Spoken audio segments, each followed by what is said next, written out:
I bear mason chain this day.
A Krakow.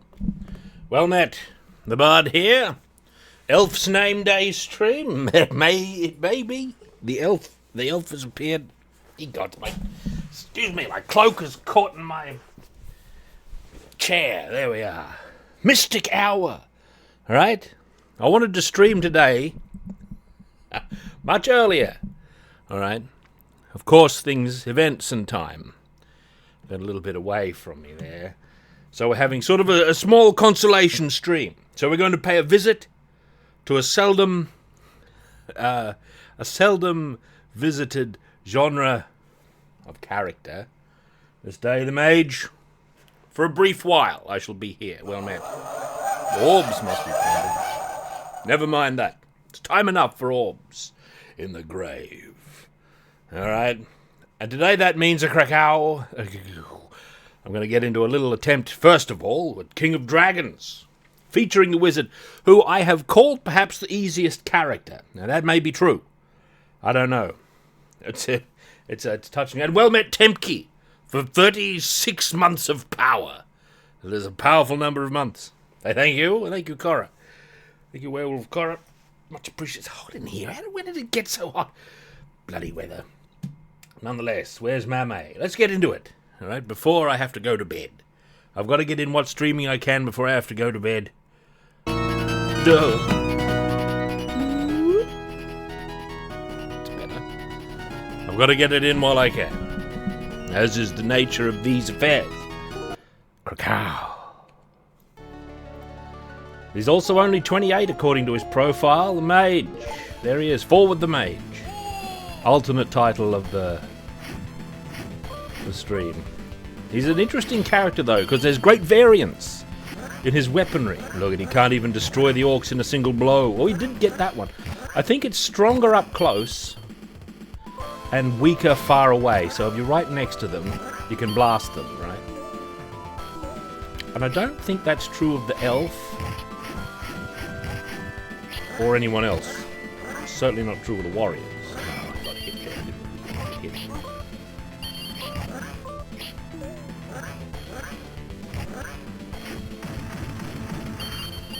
That's alright. The wizard has very low health, as you might expect of his category of character here. McCaw's up late too? What's that rogue up to? Oh god. Something suspicious, no doubt.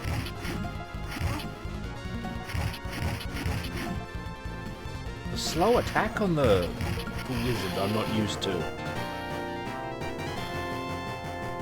And very late level up. As was tradition of old, the correct tradition. A mage requires many more. A wizard of any kind, actually, requires many more experience points. I did it with my spear. Nevilcus! Well met, 14 months of power. You're welcome. Oh, a Blood Knight cavalry army. That's interesting. A Blood Knight's in Age of Sigmar. See, I don't keep up with Age of Sigmar. And I've heard there's tension within the ranks of Games Workshop. Competing design teams. Age of Sigmar and Old World aren't allowed to have the same thing in them, right? So only one of them can have vampires. So there's no official Old World vampires. They're in the PDFs. Interesting business. The Blood Knight. The Blood Dragons, perhaps. Oh, they're probably not called that anymore. Right, the Manitou. The wizard is getting blasted here. But maybe he does mega damage, like I just don't know. He doesn't attack very fast, I can tell you that.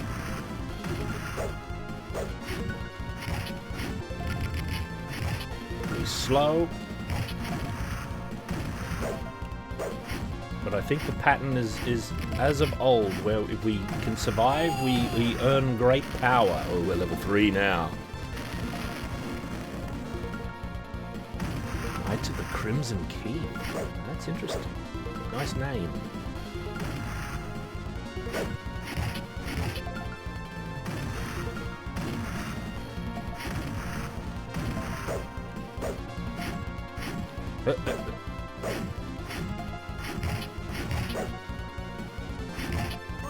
Ah, the Manitou!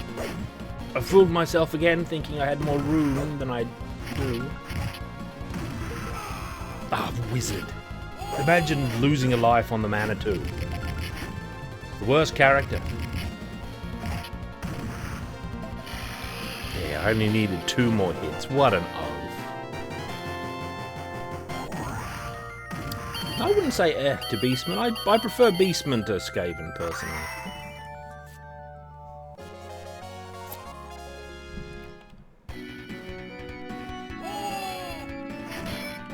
City of Sigmar. See, that's why the Empire isn't in Old World either. Like, I don't see them. Are they on there?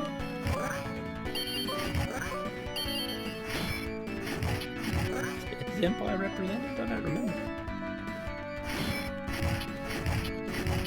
Well, there's a few Orc Masters who visit these realms.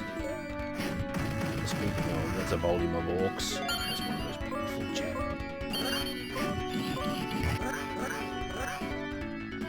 That's sorcery. That'll be battle magic. What hit me there exactly, game? Hogwash. Hogwash, I call it.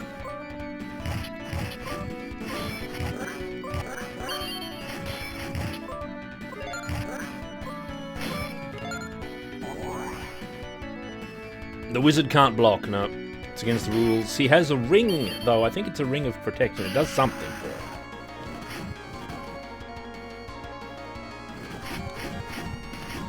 So the first upgrade to his weapon is a dull one, basically.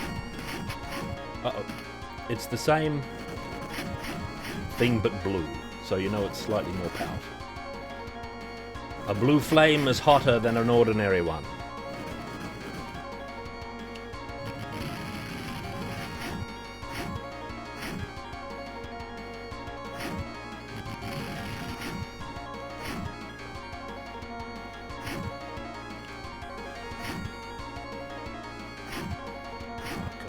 sure it's safe.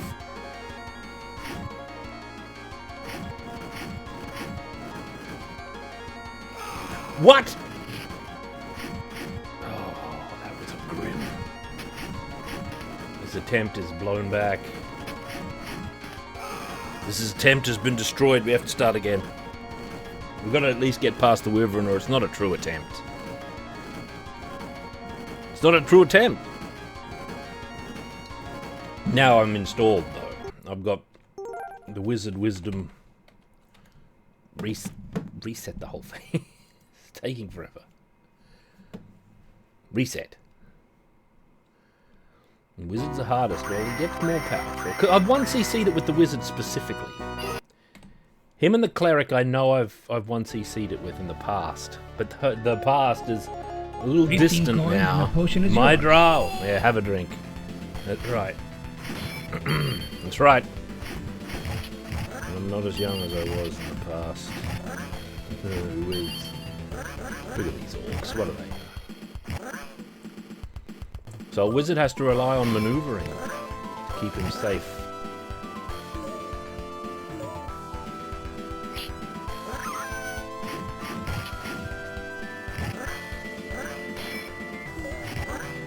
I wouldn't mind hitting that mad. There we go. I always seem to take a hit here in the foot. What I really wanted there was to keep the magic and take it to the boss.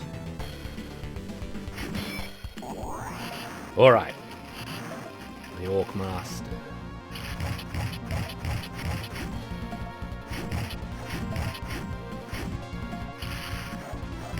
So I can attack fast if my projectile is off screen. I can only have one projectile. He's got the old shoot 'em up rules. The old Space Invader law of one projectile at a time.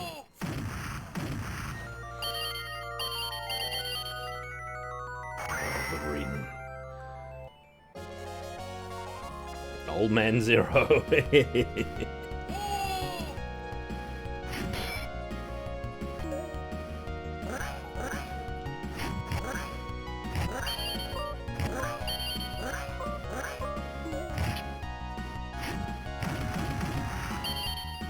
Struck down by magic. Oh, that's nice. Never mind that.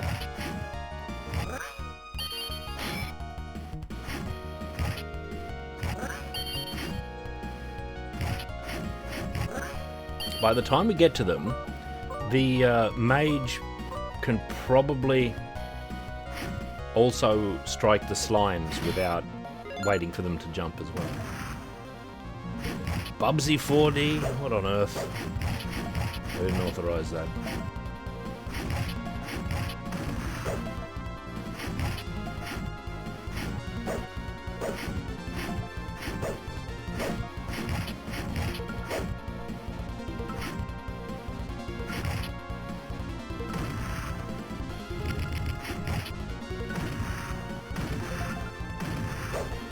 Big advantage there. Big advantage in that position there.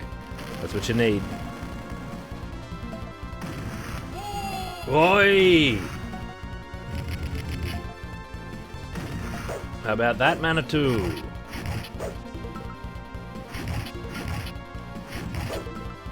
I never believe you've got enough room. Always use the mega caution. There we go. Good. That's the business. Now the second staff. Quite a beautifully designed staff as well. The wizard has this one here. There it is.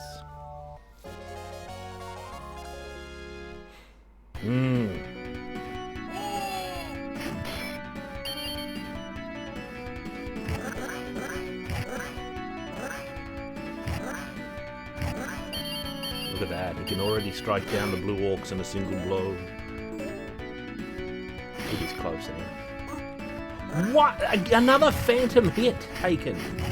Did it have like some vestigial 2 frames left of one of its attack animations or something? What's going on? Bloody red orc. Was it a red orc last time too? Too much of that action going on. Oh!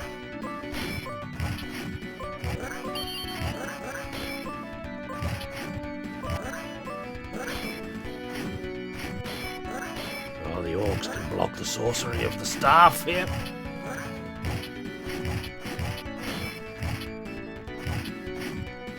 Thief's getting away with the glods as well, but Mega Gems came out of the orcs. Alright. This is the true test.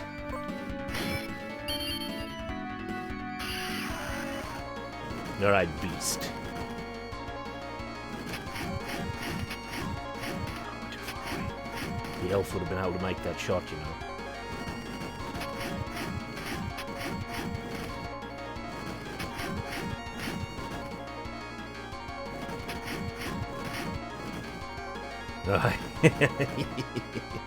The arrogance of the elves.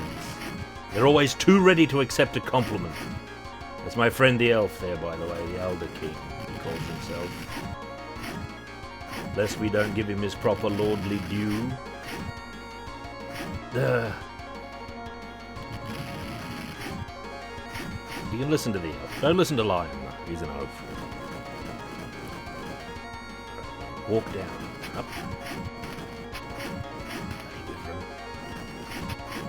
What an enemy. Oh, it's landing again.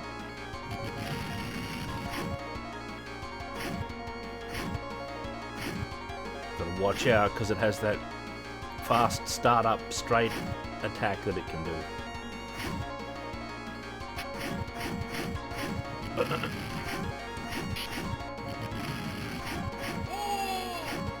Some more flame. Alright, it's in the final phase. Yep. There, dealt with. Look at that.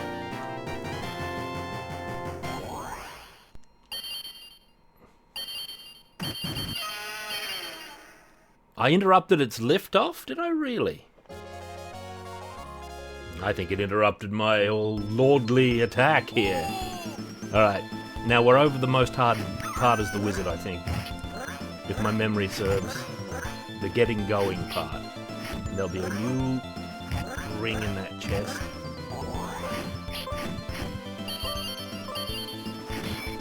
Oh, it's not just a ring, it's a brooch, actually.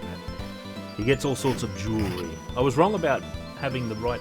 If we got the weapon in the first stage, then we'd, I think, have a weapon capable of hitting the slimes without waiting for liftoff. But this one doesn't.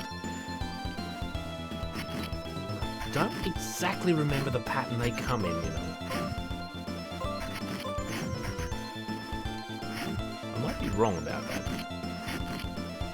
Alright, Bone Master, make with the goods.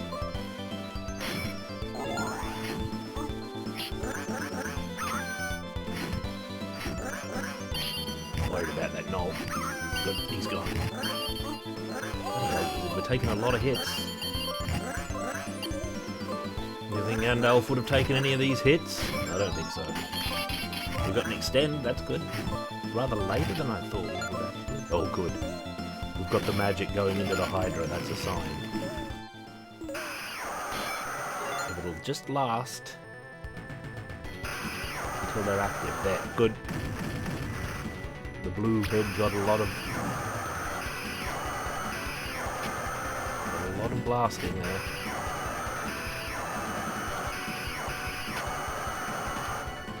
There we go. Uh-oh. The blue head is gone already. This is a multichromatic Hydra, one of the rarer kinds.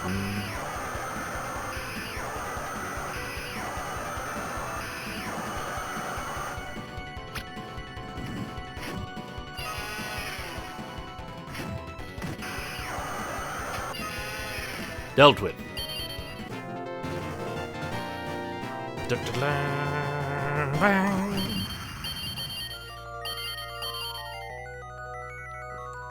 That was a big success.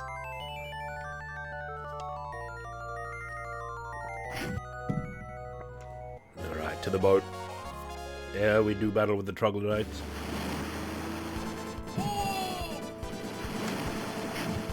And a new weapon lies in that chest for us. Wizard 3. Yeah, see, it's a wave attack now.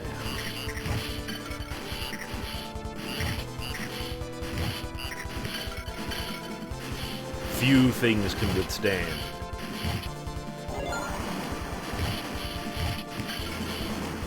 Including Bone Masters.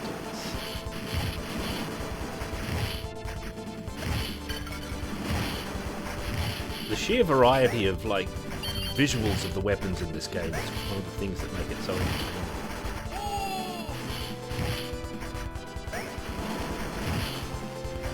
Now we're on the Nord Isle.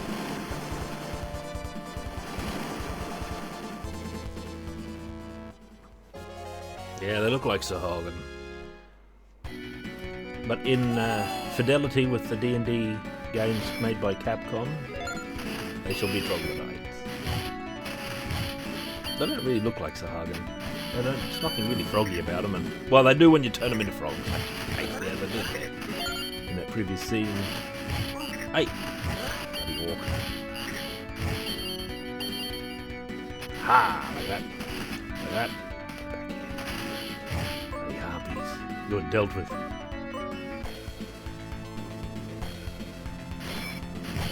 Look at this. Runic pendant.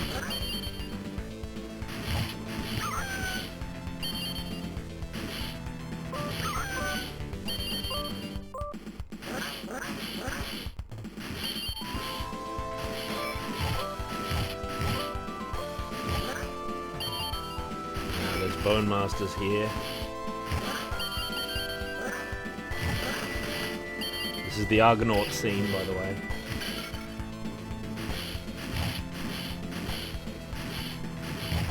This is probably my favourite scene in the game, actually, just this beach and ruins that you go along with.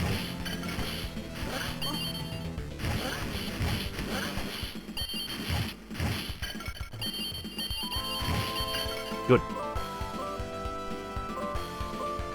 I remember the Sahagin being quite frog. Well, it's probably just the art in 2nd edition making very frog-like.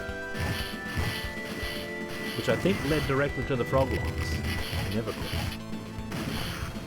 I don't know about that. I can't prove that. Big speculation. Oh, the Manitou died very swiftly there, I notice.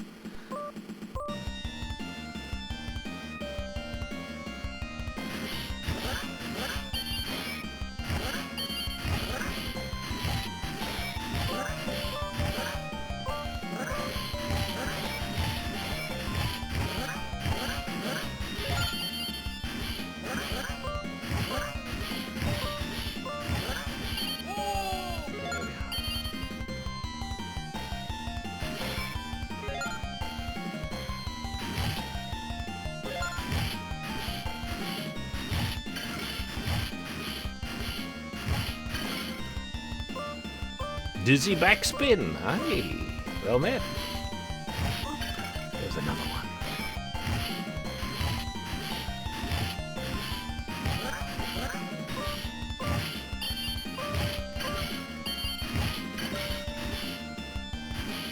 Oh, there's so many skeletons encroaching.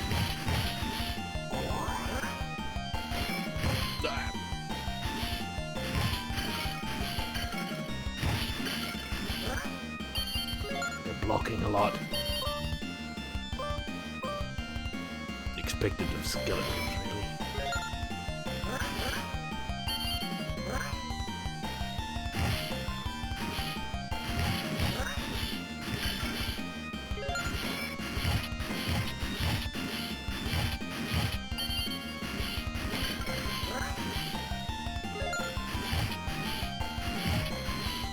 Ancient warriors. They come running in with spears, as was the battle techniques they knew in their youth. It's the Cyclops!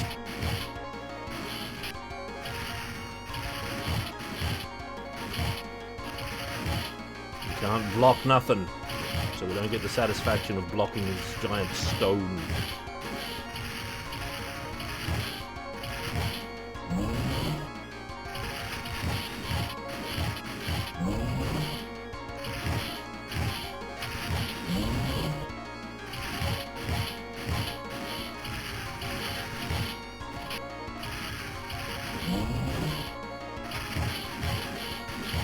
Looks like we don't get to hit his weak point either as the mage. That might be elf only. I don't really believe that, though. If it is a weak point, it makes him... It knocks him back. Hit him in the eye, that is. I don't know if it does extra damage, but it has that extra feature. There, dealt with.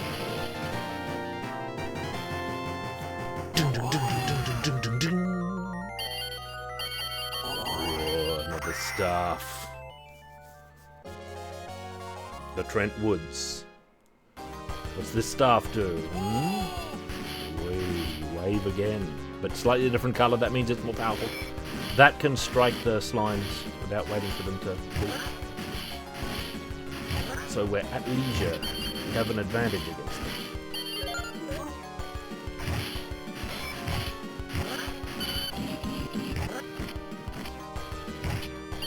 Get out of here, the thief. Rare thief getting struck by the magic there.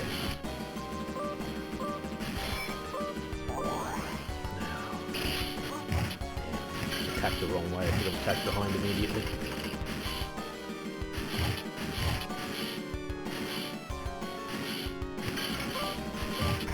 Look at the number of enemies encroaching in here. There we go.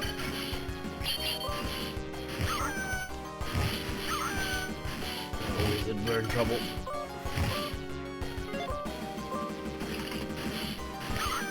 Get rid of the knoll. Holy smokes, I'm down to 1 hit point. And the lizard men over here. Damn.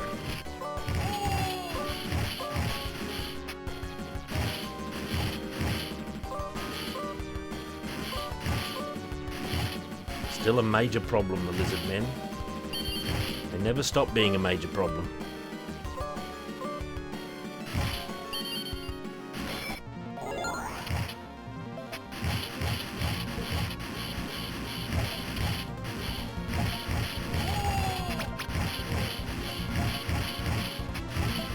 Seems to destroy bosses extremely quickly, this mage.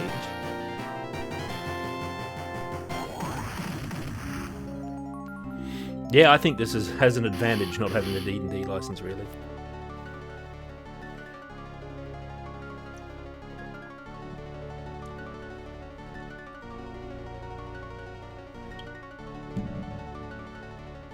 Oh, disgorge it. To the castle.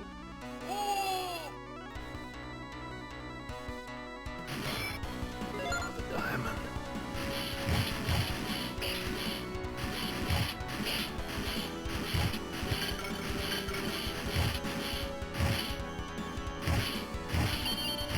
This red lizardman, big problem.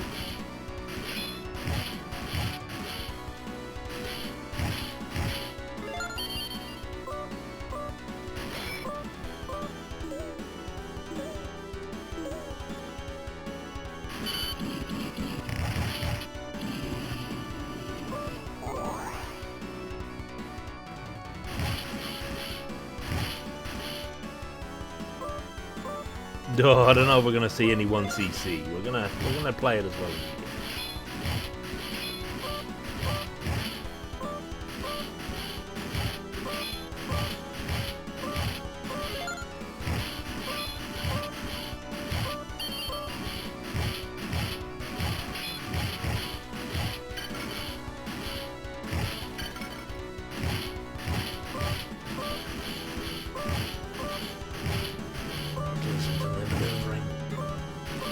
Get out of here, thief! Ah, damn it, I missed him.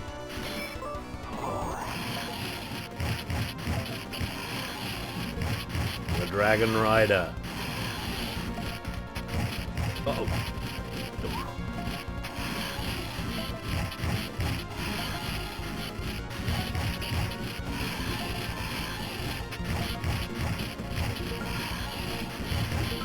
Dealt with. There we go. The Immortal, wonderful.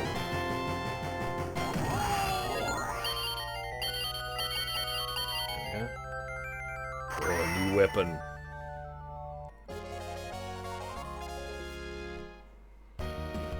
Yep, no answer for the wizard there. Oh, look at this new weapon.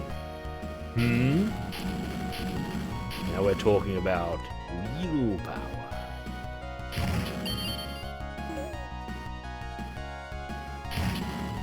Notice how it has a special animation for when it strikes.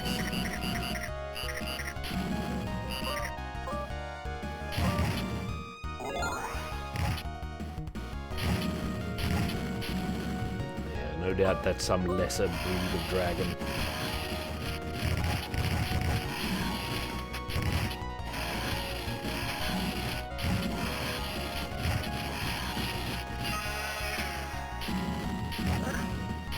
Burned.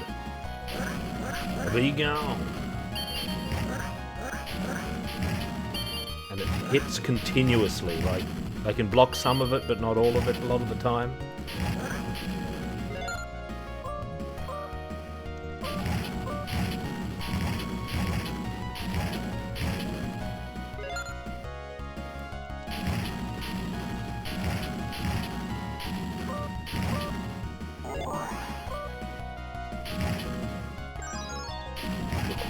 Extend. Oh, bloody. Paying too much heed to the extend noise. Glorying in my own victory. Here, beasts. 1,000 points.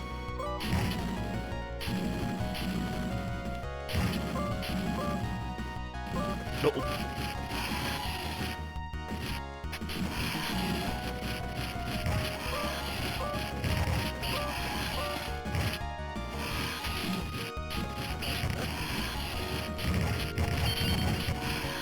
Get out of here, the Dragon Rider.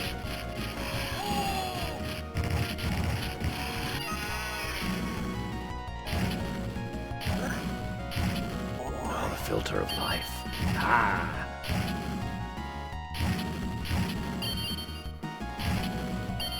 Like that. Forgotten World, wonderful game. I don't know when that's going to be. We better get into one. Forgotten World. It's going to got one of the. Come on. It's got one of the most chief shop girls in all of gaming. Especially if you play the Japanese version, where she follows all shop protocol, which isn't in the English version. She bows and says "Irashaimase" and "Arigatou gozaimasu" and all that stuff. None of that happens in the English version. You think like Western Yahoo punk kids in the 80s gave a damn about Japanese social protocol? No. Not many. Oh, damn it.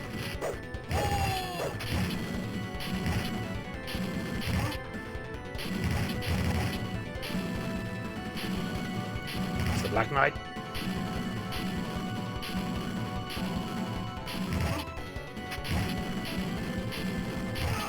Oh, it's been very... He's a difficult opponent, Black Knight.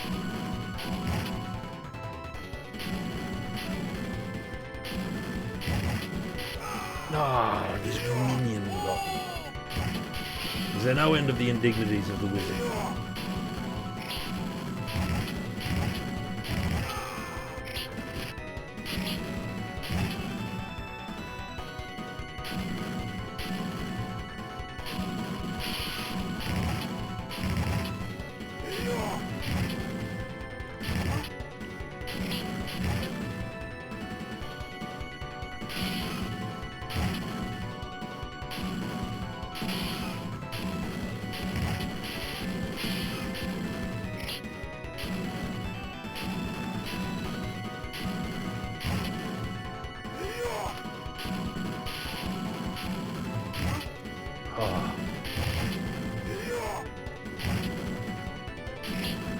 Oh ho!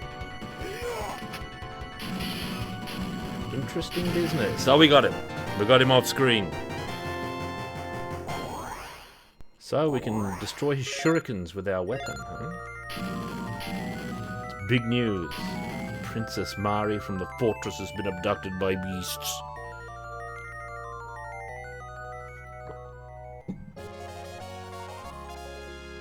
Strike the earth, strikes again. Alright. This is where we died last time. There's an armlet for us, that's good. What we really need is an extend.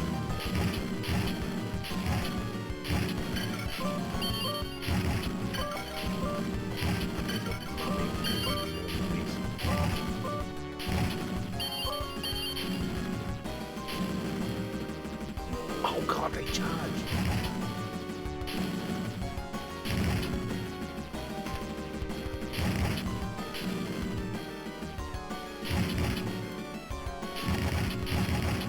Get out of here, the mummies.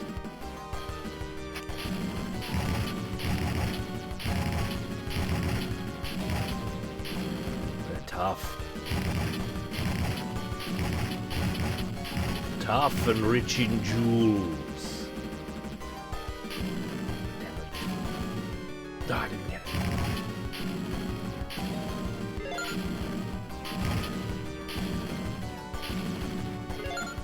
Good. Should, but they were fireproofed in the ancient age. The ancients were wiser than we sometimes are led to believe.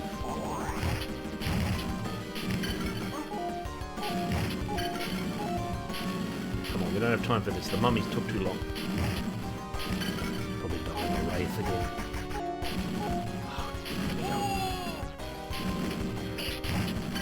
The flame does not hit slimes on the ground.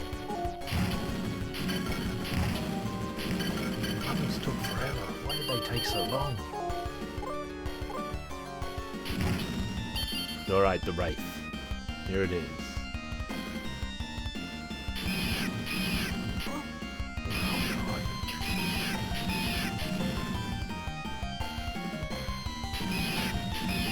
We're not even going to make it to double Cyclops. Well, double Cyclops is very late in the game, actually. We shouldn't be too surprised.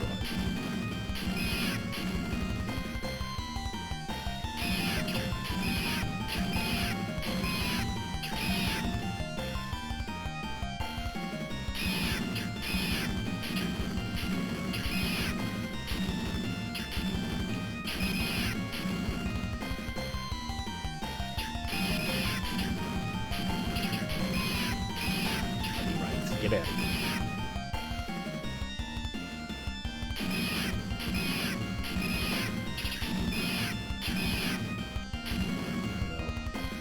I'll go more aggressive. Yeah. They're defeated. 3 players would have been pretty common, I reckon, yeah. Oh, Wizard 6, the Staff of the Moon. The Wraith always wins. Blue Flame, as predicted. Or as would have been predicted by the wire. Skeletons just... Capcom understood that skeletons should be difficult. Sega also understood this. It demonstrated in Golden Axe. The deadliest of all ordinary enemies. There's the Pazuzian dragon there. Quite like the ones in Age of Barbarians Chronicles, actually. Oh, I got distracted. I thought there was like a whole phalanx of archers, but they were just in the 4 corners of the screen.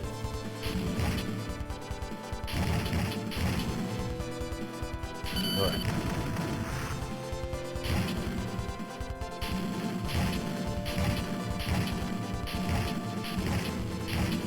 We'll be lucky to live much longer. Especially with the kind of opposition that's arraying itself against us here.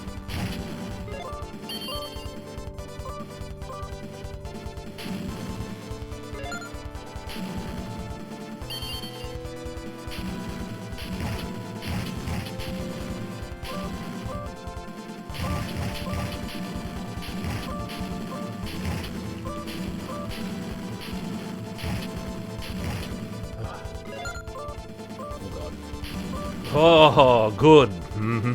Oh! Whew.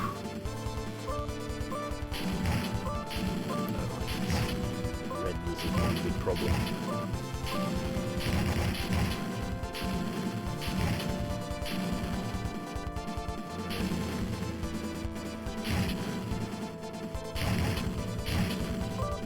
Red Lizardman.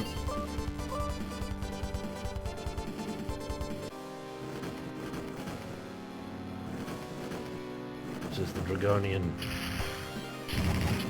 We'll get him. There's the princess.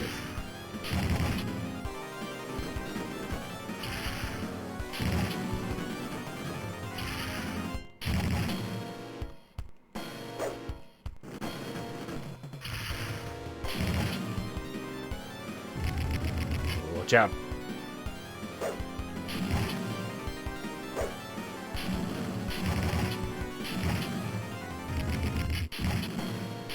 It's like an advanced Minotaur.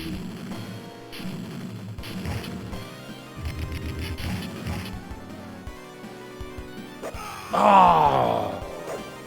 Bad blow. Pretty good attempt. Had a wild death or two there against the lizard men. Pretty good attempt. Not bad. Not bad, not bad. Just thank you. Blown back. Nothing can be done about it. What time is it? Never mind this. Cacao. Never mind Rodland. Rodland is still in the background there. Never mind Rodland. I think we should have a visit, as we did relatively, because this is only going to be a short stream. I think we should have a visit with Hexen once more, and we'll look at the mage, because we looked at the warrior robustly, relatively recently, right? So why don't we have a look at Hexen with the mage? And since it was recent, those of you who have seen that will be able to appreciate some of the interesting differences in the two characters. Let's just hope it captures without any real problem. Now, I was meddling with this relatively recently. I actually have to do this in order to get it down to ordinary screen size. There we go. And I turned the auto aim off, which is the true way. Right? The true way of playing Hexen. You've got to put the auto aim off. I don't mind the auto aim. But the reason to put the auto aim off is mainly because I thought I'd be using the mage at some point. I was testing it. Here's the mage. Warlock difficulty. They go from apprentice, enchanter, sorcerer, warlock, and archmage.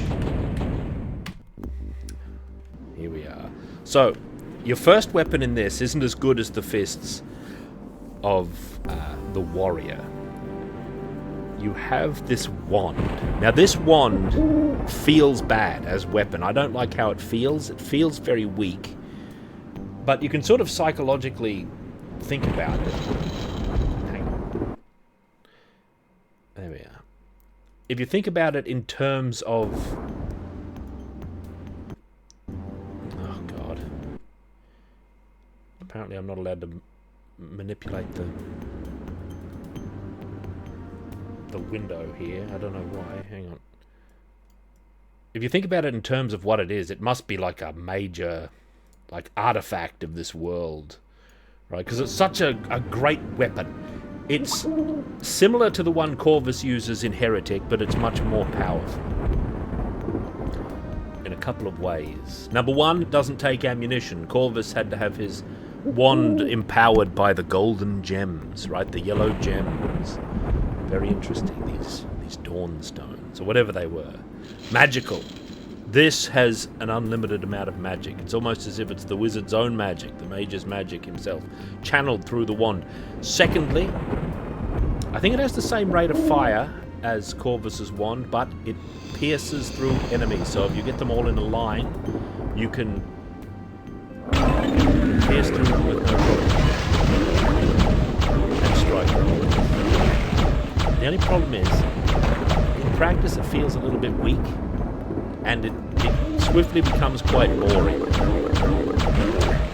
Whereas the cleric with his mace and the fighter with his fists, especially against the early enemies, there's a little bit of maneuver going on. Later on you get like the tactical maneuvering in battle, the mage as well, which is very interesting and is the core of the gameplay of games such as this. You know, you get that right away with the cleric. The cleric is the class I like the least. The Fighter's the best. The mage and the cleric are in the same category. There's only two categories of character in Hexen. That's warrior and not warrior. Mace is good. A lot of people really appreciate the recent re-release and the changes made to the cleric, in particular with the shield and everything. But yeah, it's okay. But I still prefer not having it, right? Because it's not just that it adds something, it significantly changes the way you even play the game. Whereas, like, I know it's the sort of thing that'd be added by someone who didn't really play the game very much. They started with the cleric's initial. We should talk about this in the cleric thing, but like if we ever look at the cleric detail, they'd start with the cleric, they'd swing the mace, and they'd say, "Oh, this is boring. Is this all you do? You just do this? It's not as fast as the fighter. It doesn't feel as strong as the fighter. It doesn't have the range as the." So it's a boring weapon. It sucks. We have to do something. Let's give him a shield. We'll give him a parry mechanic, but.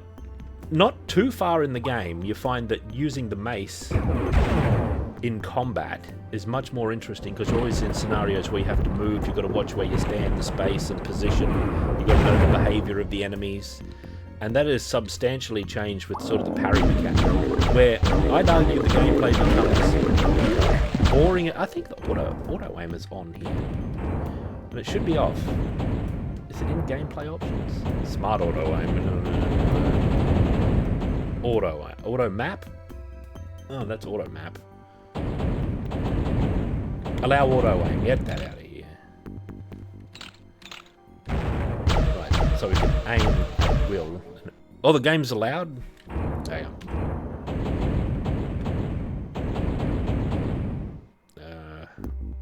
Oh, gotta squint. Sound options, there it is.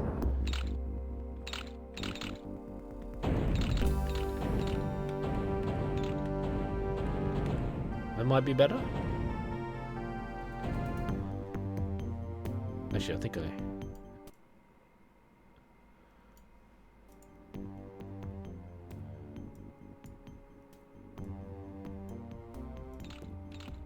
How's that? Or is that too low? You can hear the thunder. The sound isn't very powerful out of this weapon either. Anyway, the mace with the cleric is a simple weapon, there's not much to it. But it's the enemies and the environments that bring it to life and make it fun to use. And that's kind of true with this. Like, this is a room where I would still want to pull back. The auto aim isn't. No, it doesn't look like it. Where if we can get them like stacking up on top of each other, we can see those two died together because this shot penetrates through them. Very useful, very powerful, and in the world of the game, this would be one of the great artifacts. This would be one of the great things. The mage actually only has 2 spells. He has 4 weapons like everybody else. 2 of them are spells that he casts in the way that we would imagine. And the other 2 are like major artifacts. There's this, which would be like a big deal on the battlefields of this world. And there's the Wraith Verge, which is like the most destructive thing that his... Oh, not the Wraith, but the Blood Scourge, which is the most destructive thing that his order of wizards has, that you have to assemble throughout the game. Oh, hello, someone spawned in. Yeah, so with the key, we open this, and here they are all stacked up. The reason I turn off the auto aim with the mage is because it's more fun with it. I mean, without it. Having to aim on your own, or mostly on your own. It still feels a little pulley. But, and it's easier to get the shots you want through enemies. A lot of the time when you're lining enemies up and you're going to pierce through them with this magic, the auto aim will pull it off course, off the intended course, you know. Mage is like my second most played character, meaning warrior is like 99%, mage is 50% of the remaining percent. The big weapons, I think they're their pieces are in the same spots. I don't think they're not, but the regular weapons are all in different places.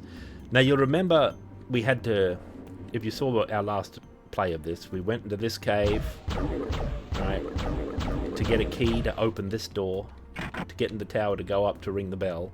But because of this weapon, we can ring the bell from down here. And that actually opens the exit of the level. And you lose nothing by just going there, unless you want the satisfaction of slaying the enemies. This game doesn't give you anything for slaying the enemies. They don't drop ammunition. I don't think any of them do. They don't drop anything. There's no, like, RPG mechanic. One of the most popular styles of mod for this are the RPG ones. There's even a brutal hexen RPG. I don't know what it is, because it's fantasy, I guess. They think RPG is just a natural fit. Or if they think that there's no reason to just kill all the enemies, so we have to give the enemies additional meaning by giving them, by letting you get experience from them and develop a character. I actually don't think this game would be hurt too much by a well-considered advancement system. It's not really long enough for a big one, but it's something would be pretty good. All it's got is building the weapon. WB4 for 22 months of power. Well met. Well met. And thank you. Much appreciated. What was I talking about? Half a game of Blood Bowl, my droll. Good work. Good work. Wonderful game, Blood Bowl. Now this opens up and leads you back into the level if you have unfinished business. This is actually part of the 7 portals, I think. The Winnowing Hall here, it's called. I think it's technically a part of the 7 portals, because you just immediately in the next level, there's no scenario. Greetings, mortal. Are you ready to die? Oh, yes.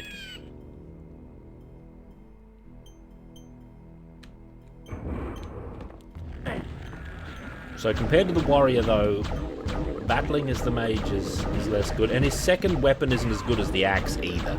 Although it's a lot more interesting than the cleric's second weapon. Poor McCaw, when he played this, for some reason he went against all of his instincts and didn't play as the warrior. You know, he played as the cleric for some baffling reason. I guess he liked the mace, man. It is an appealing weapon, the mace. He might have explained his decision at the start of that stream. I didn't show up at the start of that stream. I saw he was playing it. I clicked on his stream and I saw he was playing the cleric, and I was like, because he would have had a great time as the warrior with the axe and the gauntlets. Oh man, the warrior is it's the best. He's the most suited to the. I don't think I've ever seen those drop down before. I don't think I've ever seen that. I don't think I've ever been looking at it.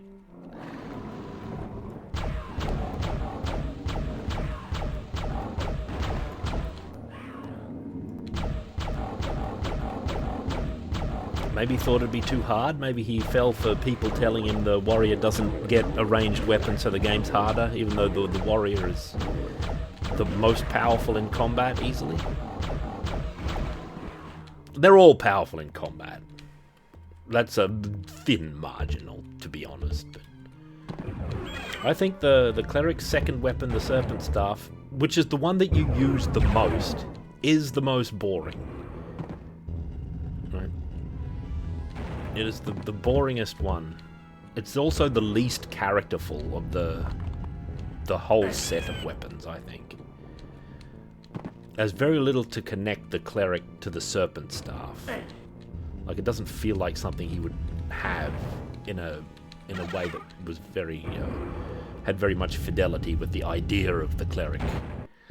But at least they didn't give him a healing spell. Although the serpent staff does absorb health, but he's not going, heal.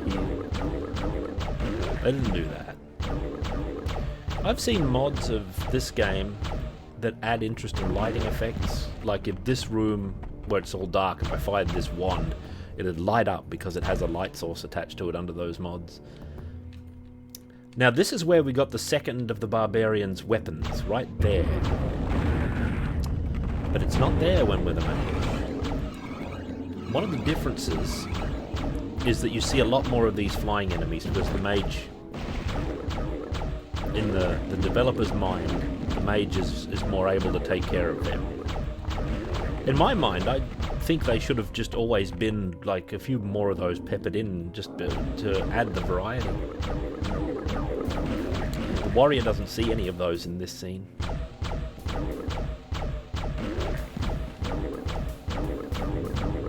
Yeah, you gotta understand that it's an adventure game and not an all-action shooter.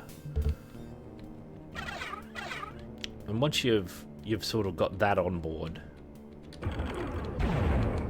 and you're willing to accept it for what it is, then it becomes an extremely good game. That's the same position it was in before. I've seen it appear all over. Anyway, the other two areas have opened. We should go this way first. I think this takes us to the fire realm, which will give us our second weapon, which is one of only 2 spells that the mage casts. It's very Warhammery in that we're a mage, but we've got like 2 spells. We can do these 2 spells, and that's it. And they come in the form of scrolls as well. So it's like we learn it from the scroll, you know. It's good.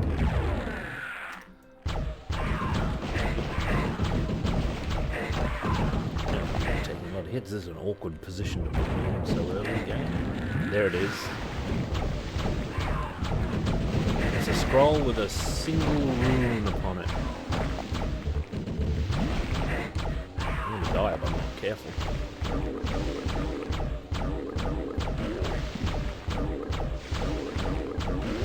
Now this, I'll pull that. This here, this is called the Fingers of Frost. It's a lot more exciting to use than the wand. Here, see? We've got our wizardly hands and our array of gothic jewelry, as Hyper Magazine put it in their review of this back in 1995, or was it 96? 95, or 4. When did this come out? 95. You can see your character's array of gothic jewelry in a caption to one of the screenshots. What this does is it launches all these little lances of ice, and when you get close, you just do a touch attack like that. When you finish an enemy off with it, they turn into ice, a solid ice thing, which you can then push around. But it also gets in the way, and if you wait long enough, it'll shatter on its own, but you can shatter it with your other weaponry. So it's a little bit laborious. This is actually, I don't like this weapon that much. Oops, I fell in the flames. What am I hitting here? See, I'm hitting the one I've frozen already. I'm using all my blue mana.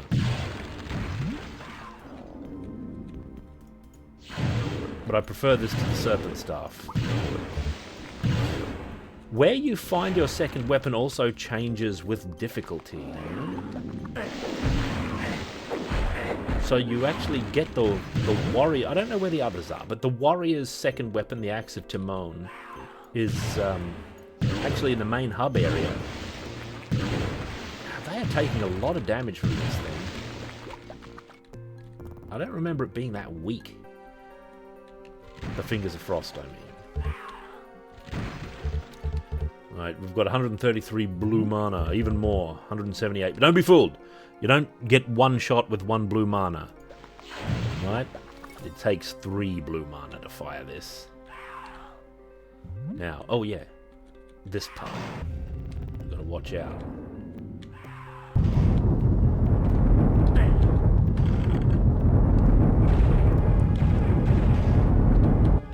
Alright, let's just get out there on the ledge. There we are. Yep. Whoa. See you later, men.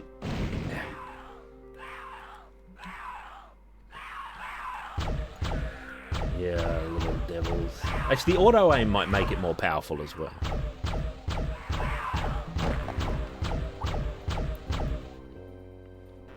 It's quite hard. Like, this is a game with weapons like that kind of would have benefited from an early version of alternate fire. Oh, by the way, how do you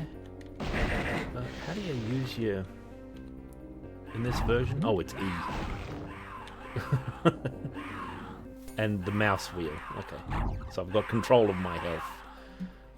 All right, let's not beat about the bush. Let's. We've got the mask, but we still have to do the Guardian of Steel. So let's go in here. Let's turn back into the ice weapon. If you freeze the devils here... Oh, damn. It didn't happen. If you manage to freeze them in midair, they fall down and they'll shatter, actually. So that's useful.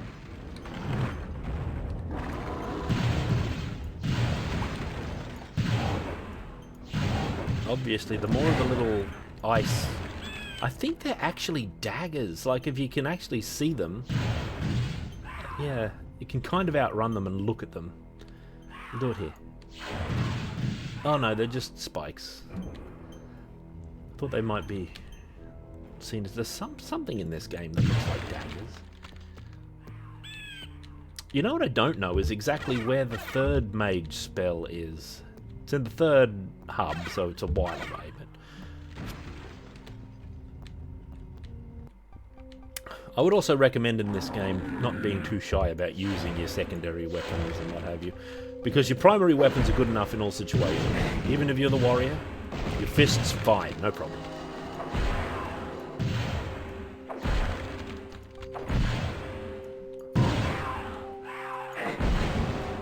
What were we playing that had a weapon like this, where you'd freeze your enemies? And you had like a secondary fire to break all the ones you'd frozen at once. It was that Doom-like modern FPS that we played as a wizard. I didn't like it that much.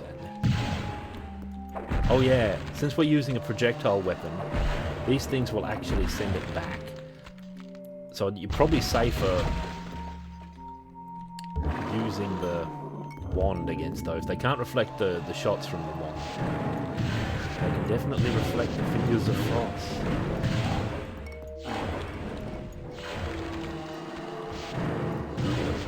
It's an interesting weapon. Like, when you do this, they kind of give you some cover from other enemies. They get in the way, yes, but they also give you a bit of cover sometimes. What I don't like about this weapon is that it's kind of unreliable, where I'm never really sure how many hits it's going to take to finish off one of the enemies with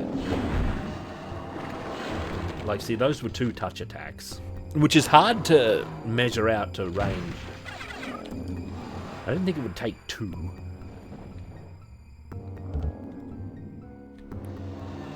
We'll go the other way. It would be better.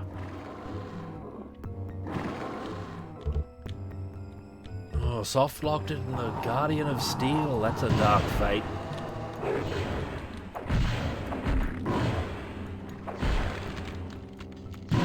Just like with the warrior, your range with the touch attack version of this is way longer than you'd think it'd be based on the Doom Fist, which has very little range. That fooled us when we were lads, me and my men back in the ancient age. See, I do better with this, actually. Yeah, I thought this level was scary too. The darkness and the strange lights and the noises.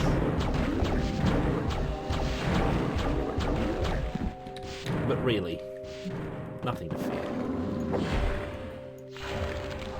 Is it taking 3 mana when I do a close-in attack? Because that's a very expensive way to kill an Etten.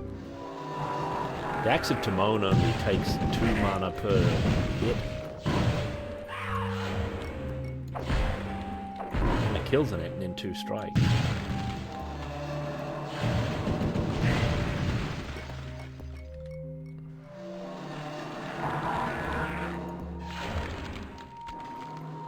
Ooh, I thought he might get stuck behind that devil. No, it took the full 3 there.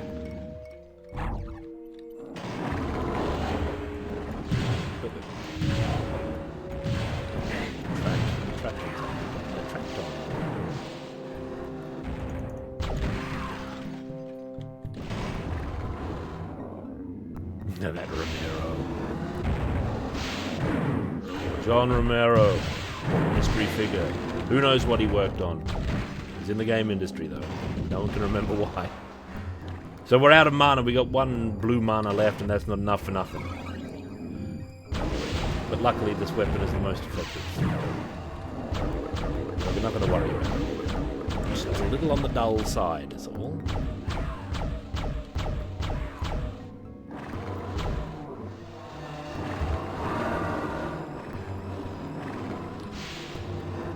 We have to complete the sequence here.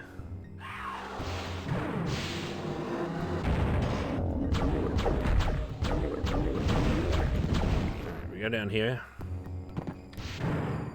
Pull this one. Pull that one! Oh no! It might be that one. Now we go this way.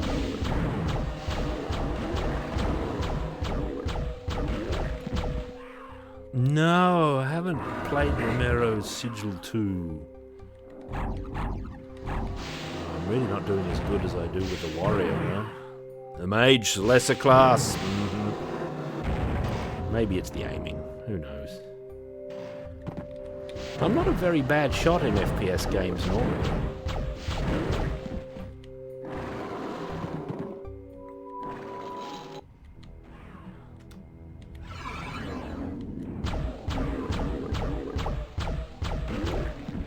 I'm usually pretty accurate.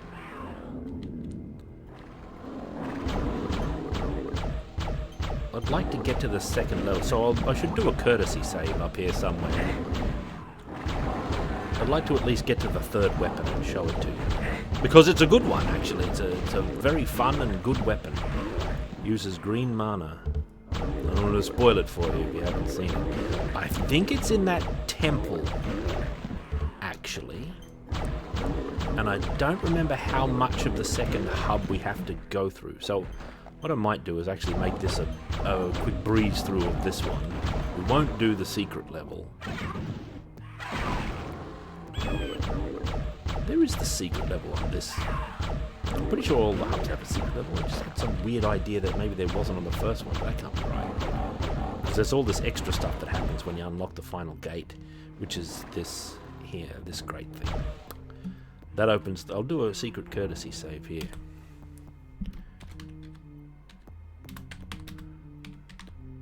Mage of Mist. Oh, it's good enough. Mist for mystery. Yes, Dizzy Bag, look, if you like the talking about art part, when I'm finally finished with this Hero Quest video, you will be pleased. When I start talking about art, there's a huge section where I talk about barbarians for half an hour or however long it was. I basically start talking about barbarians in minute 2 and then never stop. It's a secret barbarian video, disguised as a Hero Quest one.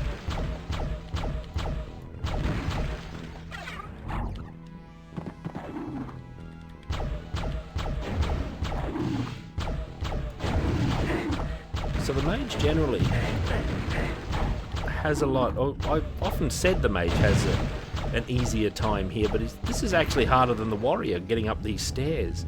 Because when I'm the warrior, I can just power up the stairs and blast everything with my axe, and there's no problem.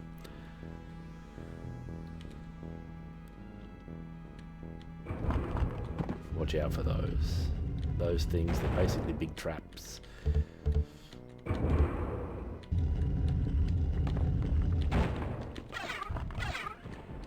See, with this, one common trick the game likes to play, which it doesn't here, is putting a portal on the backside of a portal thing, so you got to be wary.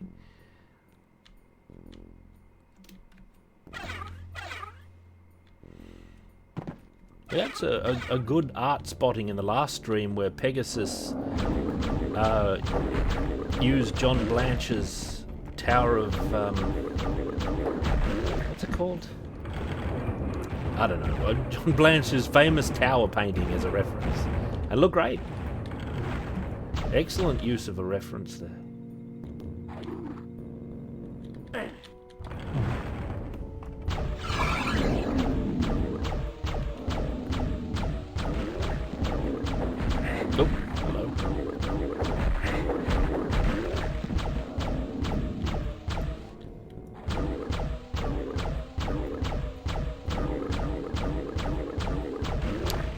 Maybe the wizard should have had a different weapon.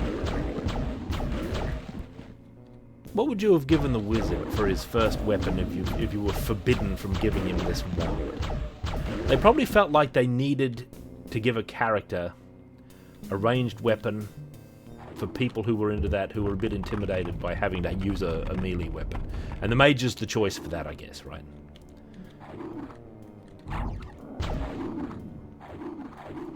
What did you give him?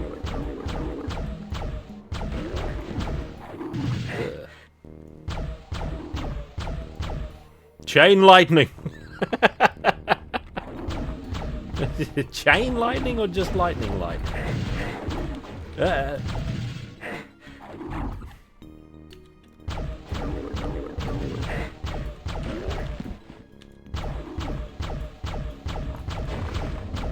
See, these are harder as the wizard. Because it's very hard to maneuver around their shots, right? My quartz flasks are running low. So always treat this like a death drop, but you can survive. This is to get you acclimatized to the platforming that is to come. Let's go down there. Oh. Out of the way. It's a little bit savage down here. If I was the warrior, I'd be able to deal with this. Believe it or not, you can freeze the Yetis, which is bizarre. But you wouldn't want, like... You wouldn't want... like, element-based immunity in a game like this.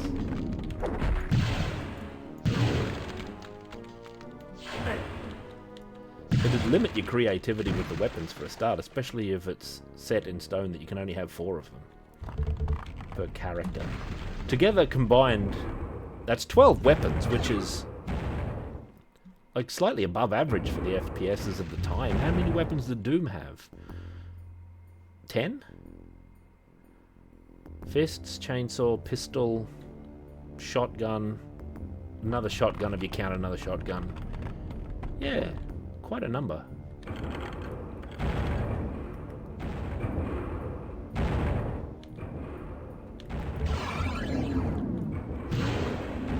I was not fooled, beasts.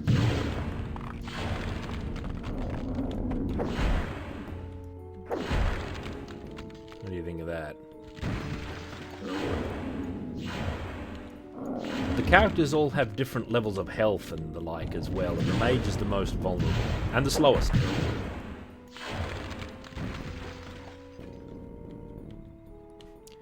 I think a lightning from the hand thing would have been pretty good too, because they had that in Heretic, right? So it's another echo of Heretic. If you weren't going to have the wand, then maybe that would be good too. I don't know that it has to be chain lightning exactly.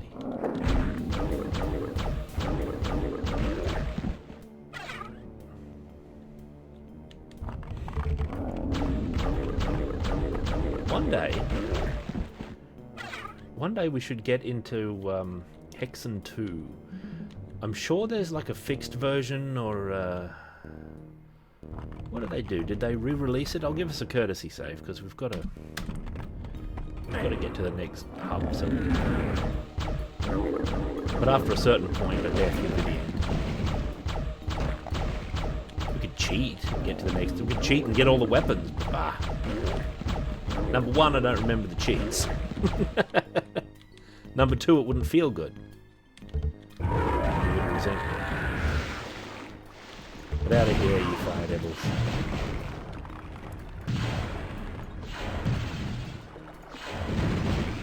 See how he fell and shattered when he landed? That one did too.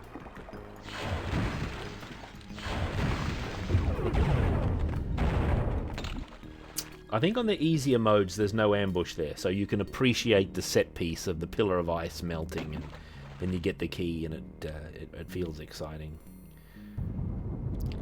So, we don't have to go in there actually, this is basically a whole other matter. I don't think anyway. I think the only thing we have to do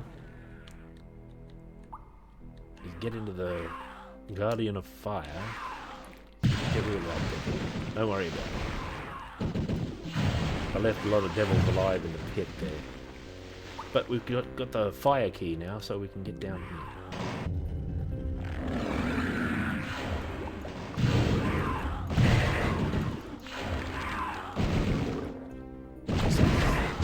Like the wand is not too efficient, is it?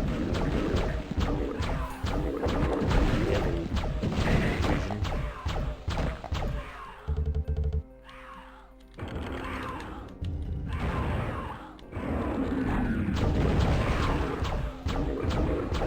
Stuns them as well. Or makes them flinch. Oh, hungry jacks. I'm going to bed after this.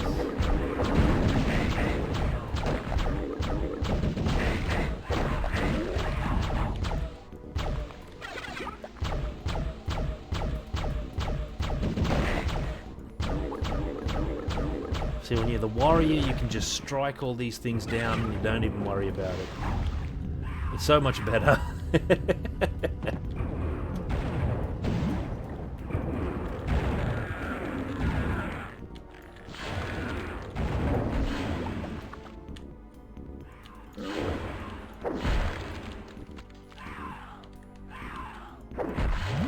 See, Duke Nukem 3D hadn't come out yet, so this is before the quick melee thing. That was a Duke Nukem innovation, I believe. The kick button. I think mods and... Did the Night Dive... Was it Night Dive? I think it was Night Dive did the more modern version. Did that version have a quick melee for the Mage? I don't know if it did. Or for anybody, I should say. Teleporter, that's an effort.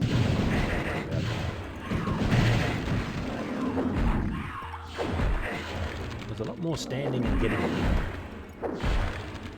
as a mage. Now that's the chaos device. I think that actually ends the hub. Isn't it?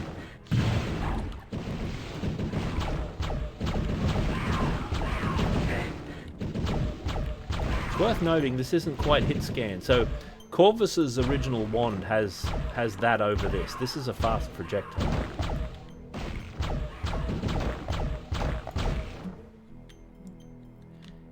That couldn't have ended the... Oh no, wait, well we have to pull the chains to... And I don't know if we've raised all the stairs. Right. I forgot about that. I'm just doing the levels like an oaf.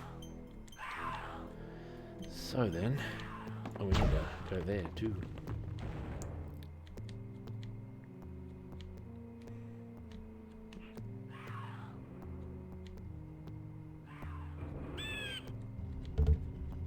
Oh, we didn't go to the Phantasm Chamber either. Actually, no. It was the... Come down. We'll go this way. I'm forgetting how to play this game. It was the section with all of the... We're going the long way too, I suppose. Those are daggers, aren't they? Oh no, these are the same things as Fingers of Frost. Little spikes.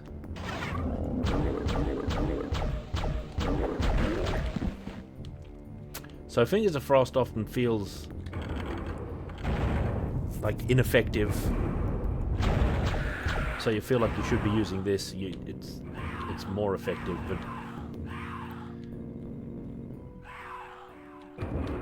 but it's more boring. So until you get the third weapon, the Mage, I don't know.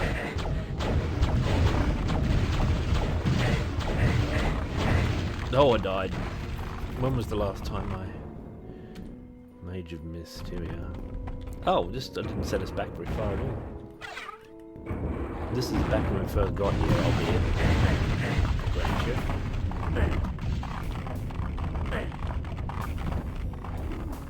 This is a set piece as well, right? All this moving ice in this one chamber. Nearly got killed by that crushing ice there.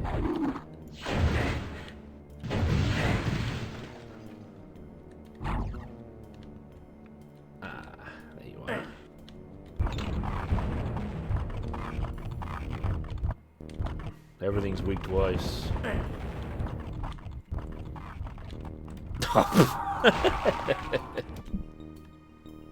That was oaf.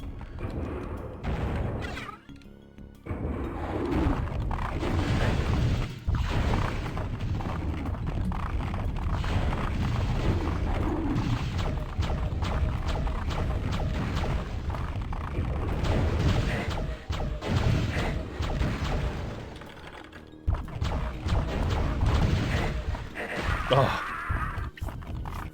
You gotta move faster there. I don't usually have trouble with this because I'm usually a warrior, right? It's the best and most effective class.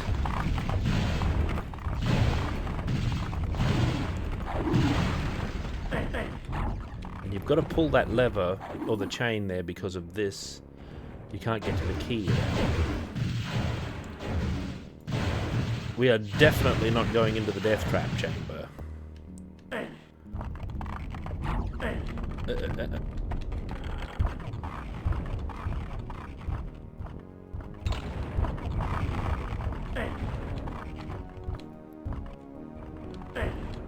Mage, what are you doing? There we are. All right. Secret courtesy save. I think we have to go to the flame again. Because that save was before I went here.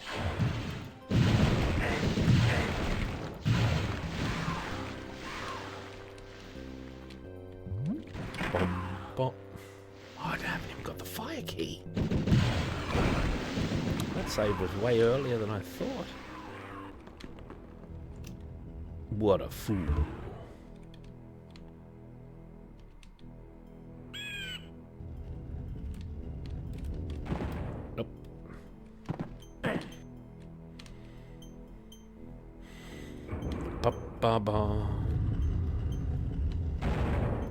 You complete your ultimate weapon on the third hub, I believe.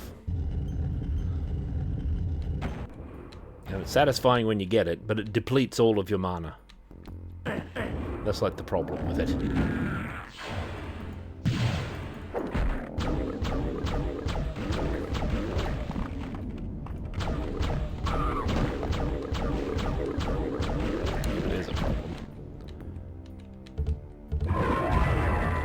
Opens up these fiery alcoves and that pillar of ice starts to melt. Great melting effect where it's removed from the top. It doesn't just lower like a normal Doom Engine object. The texture remains static. It's very good. Great effect.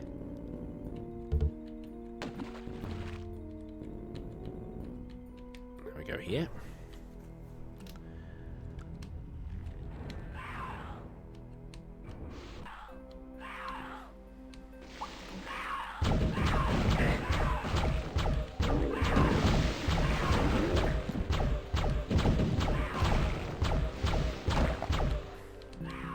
How we do it?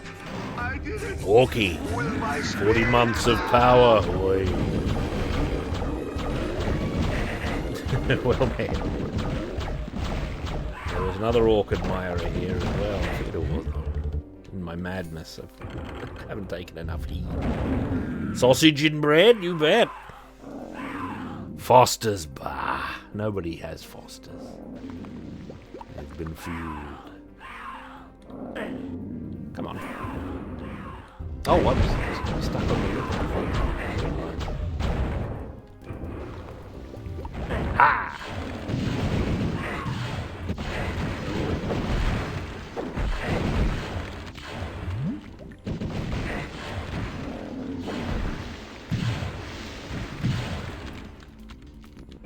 DW.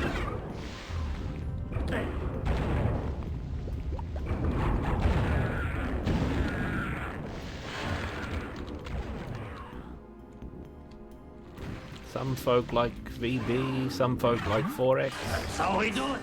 I did it. Warrior Bond. With my spear. 35 months of power. And the best cold beer is Vic. Vic Bitter. Bam, bam, bam, bam, bam. It's got like heroic music playing during the ad.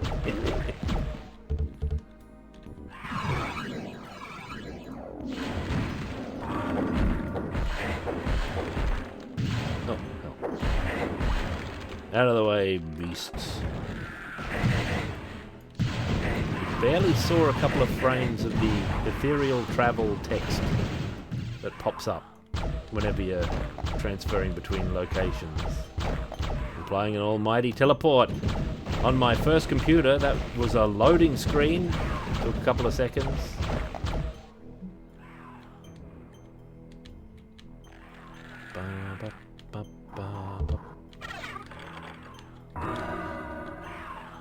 A door open. In of ice.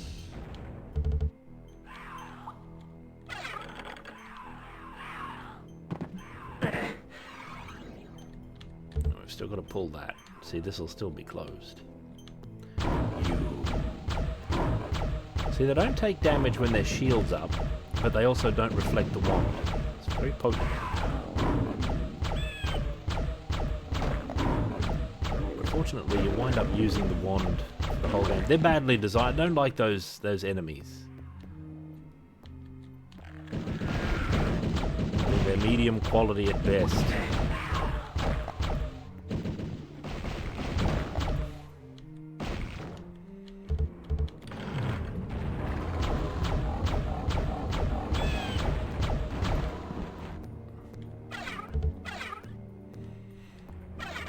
Because they're very slow. Like you can be attacking them and they just won't take damage for a moment and you've got to wait. And it's not like tactically interesting.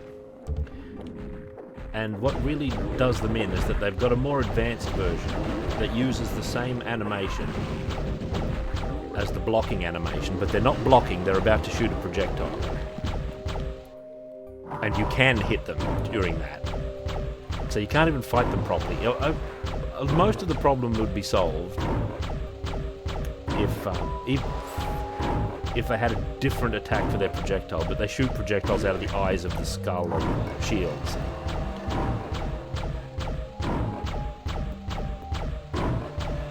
Enough of the burn.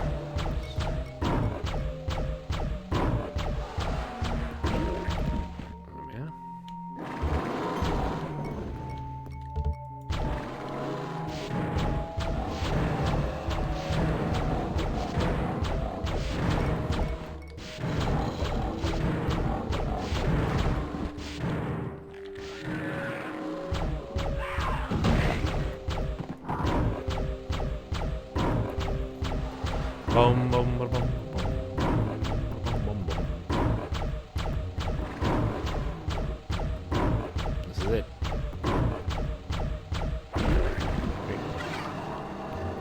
They're also way easier with the warrior. The warrior is the true character, as is proved.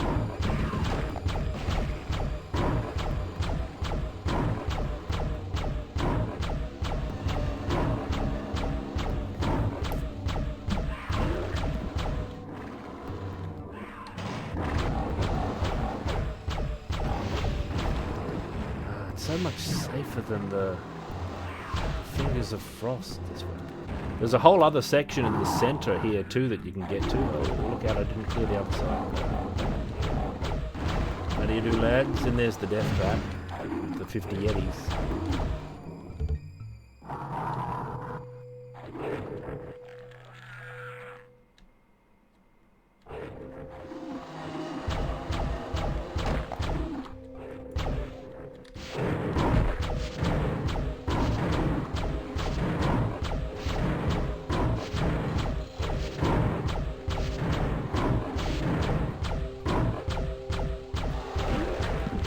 Mystic Stream, well met.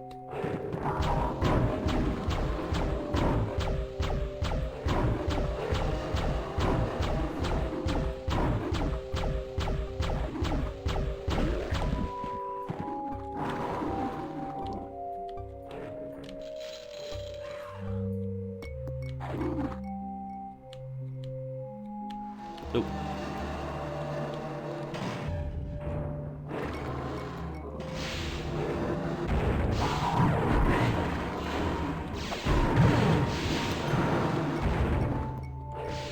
put one of those durable enemies in that spot so I can't get in that hallway on the one pass. I need to make multiple passes.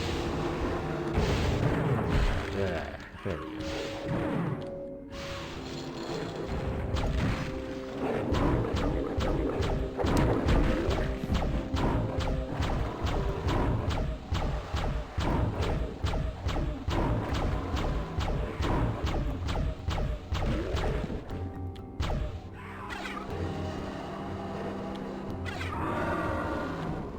To find another switch.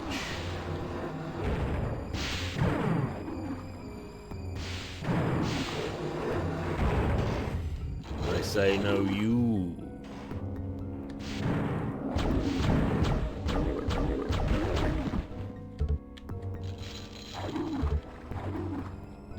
Oh, here it is.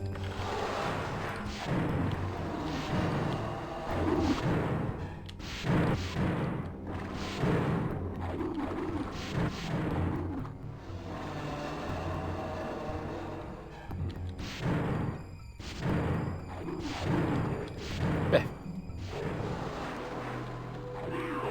Oh.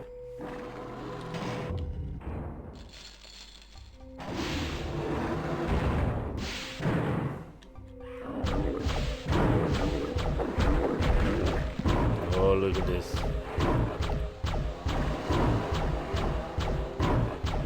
They don't offer a good tactical challenge or anything. Occupy space. Stairs have risen on the 7 portals. Now I think that's the minimum you need to do to clear the first. Then you go to the mega battle.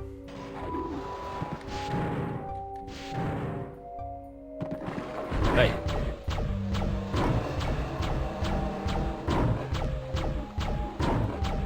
He's taking up so much space in this stairway. Now we duck through here. Come on, up. And I think that opens it though. Yeah.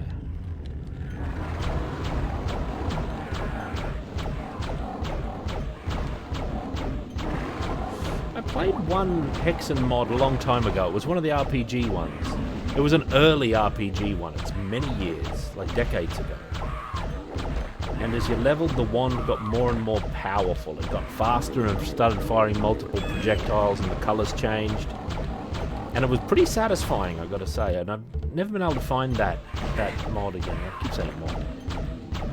It would have been a WOD. But, I've never been able to find that particular one again.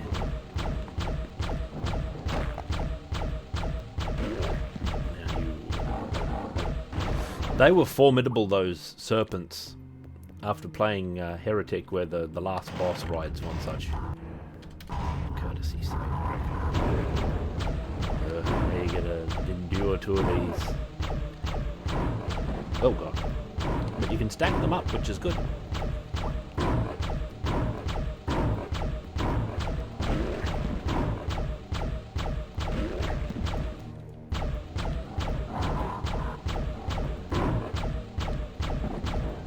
Drop beer.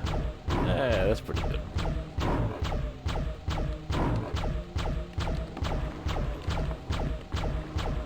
Aye, the Commonwealth, favourable.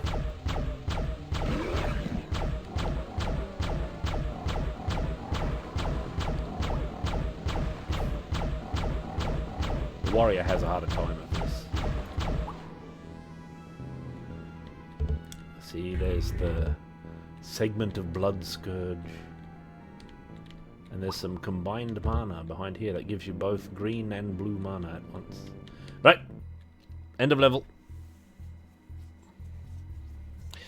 Now, I don't know at what point you can actually get the mage's 3rd weapon. I don't know exactly when it was now, come to think of it. It's it might actually be relatively deep in, or it might be really early. Because you can basically get the warrior's 3rd weapon immediately. You get the Hammer of Retribution basically straight off.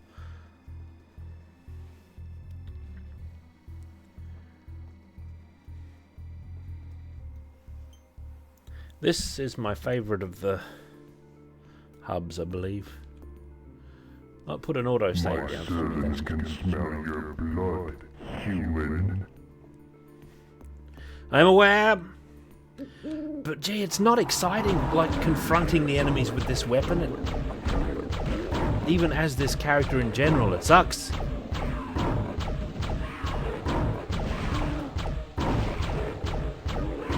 You're a warrior, you can leap out there and you hew left and right with your axe. It's great. The feedback is wonderful. I've got 3 of these bloody things here. Just a bit of a chore to fight because you just stand in front of them and you do this. And it's not standing in front of it and attacking repeatedly in a fun way either, like in a good barbarian game.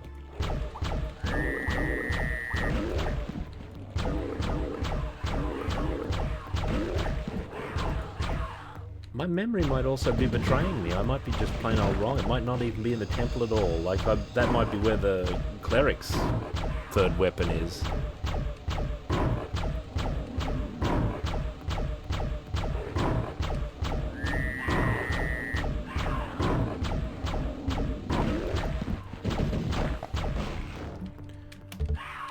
Looking forward to the end of the time of mystery. It'll be upon us soon enough. Then we'll be back to regular streams on a schedule. And it'll be a ponderous time. Ponderous. It'll be a time of mega. What times aren't times of mega battles? What am I talking about? We're never free of such things. Or it might be on top of the tower, actually. We should go and have a look at the tower straight off.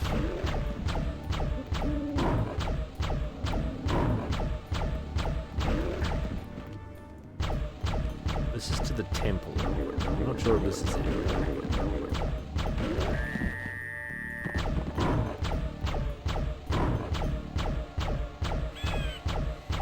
See, I only have vague memory of any non-warrior characters' weapon locations for dear old Hexen.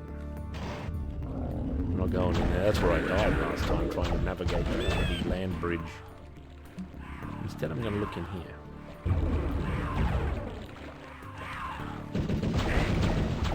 So this is where the warrior's weapon is. Down there. I didn't actually mean to leap off.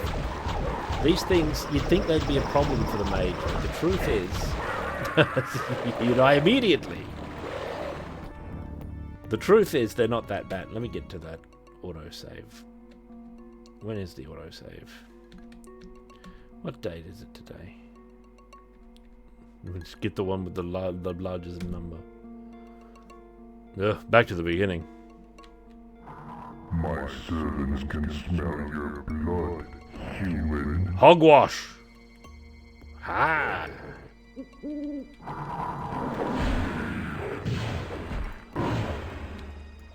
I wish this weapon wasn't designed the way it was.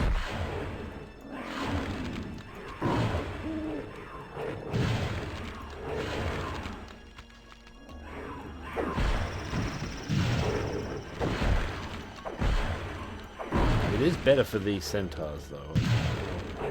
I'll grant you, because you get a lot more damage in a single pass. And you can get close pretty safely. Now, what was I doing? I was going over to the tower to explore the possibility of...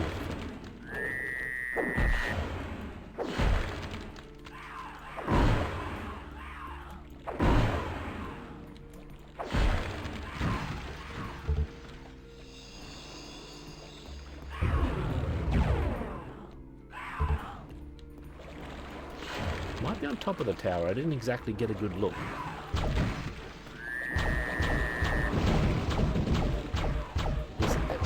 Oh, surprise.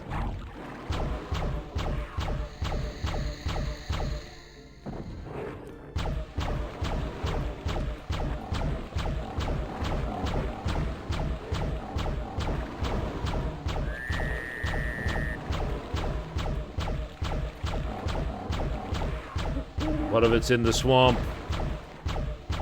Mm-hmm.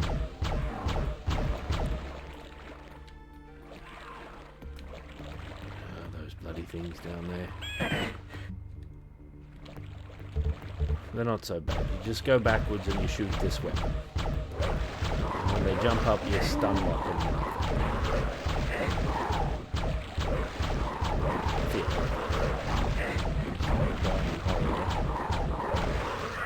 There's too many of them. I thought there wasn't quite that many. I didn't see any weapon up on top of the tower, though. So I don't know. My servants can smell your blood, human. It's like it's a proper level.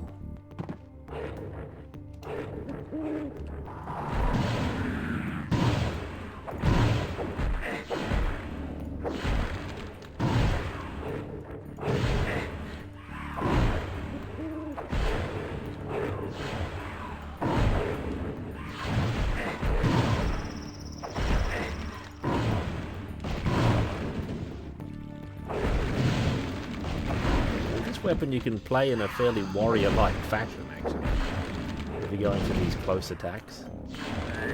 It doesn't have the range of a warrior, though, so it's in doubt if this could be called a true weapon.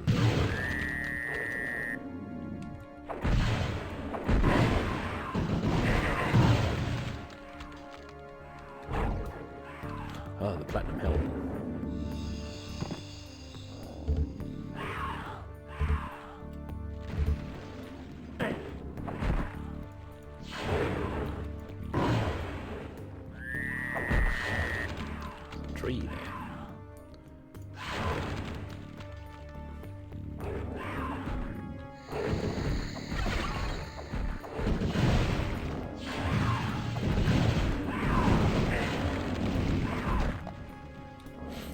Fighting the Afrits is a lot better without auto aim on, because their maneuverability comes into play. They move quite well.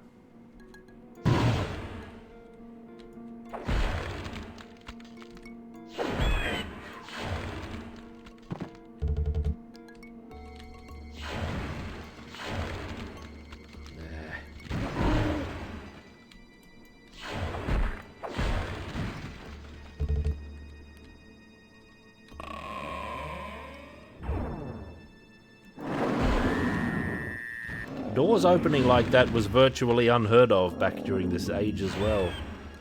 You'll remember all the doors in Doom going up and down, really, and not going, no, opening inward like that.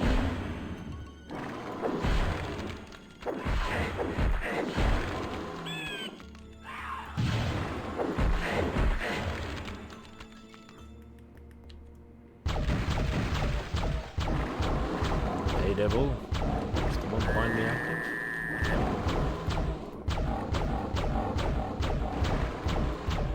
There might be the spell in here that we need.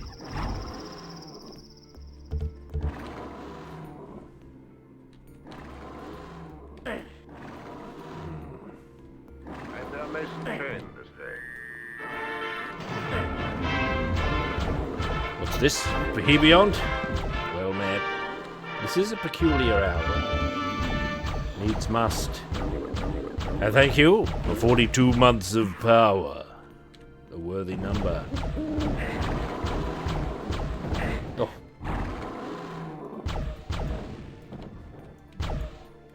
I don't know if I'm hitting him. I think his hitbox is only way down in his body. Oh.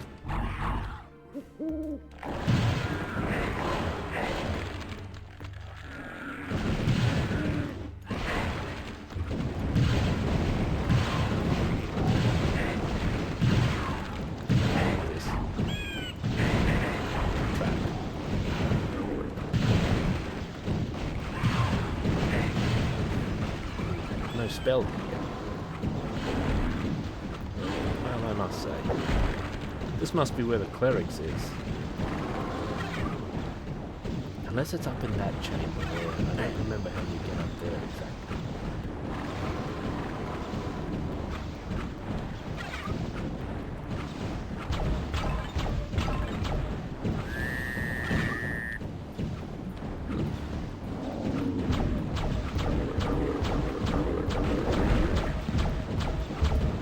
What if it's in the castle? What if it's like super deep in the level?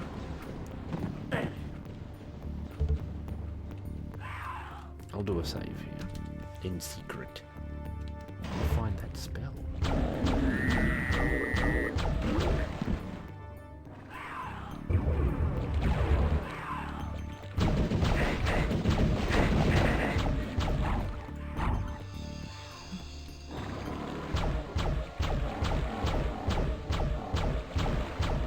These mega beasts.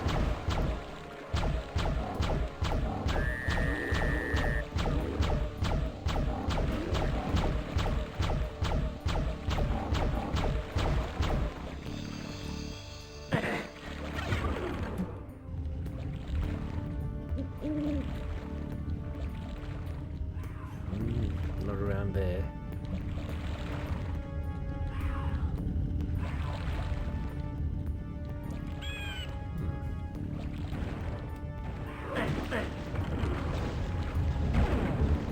Hey, beasts.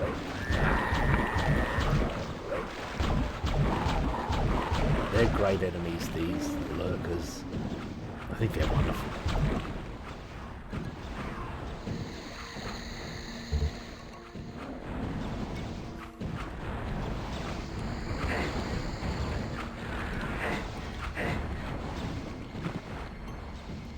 There's the Dark Servant.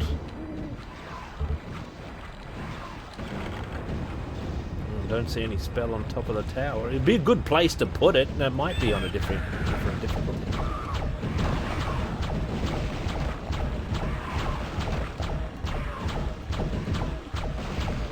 I mean, the Hammer of the Warrior is just at the base of the tower, which is a little odd, really, on balance. Like, the top of the tower is far more dramatic. Is this better for me? Not if it misses.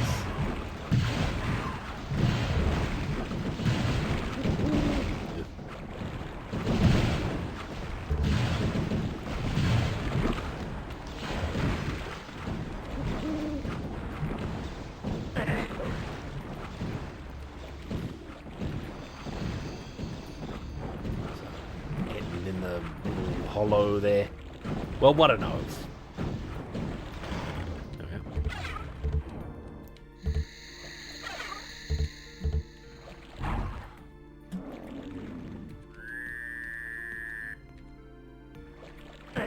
That's where we're going.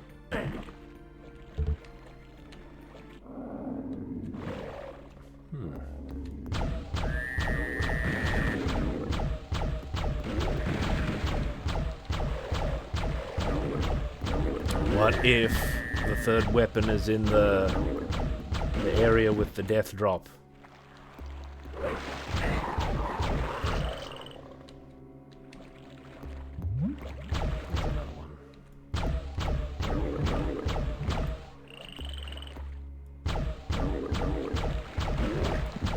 Where is he? Dealt with. Oh, God. They do mega damage, those things. You gotta be wary.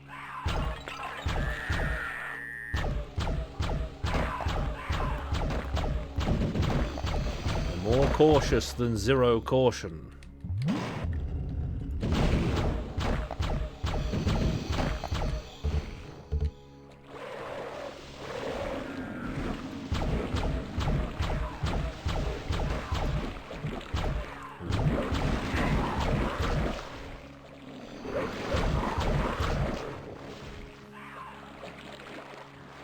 Come on. Like that.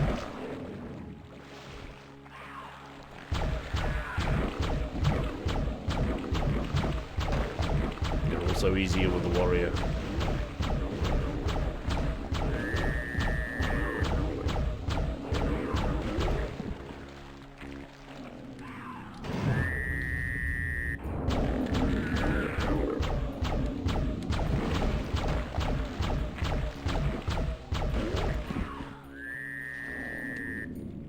There.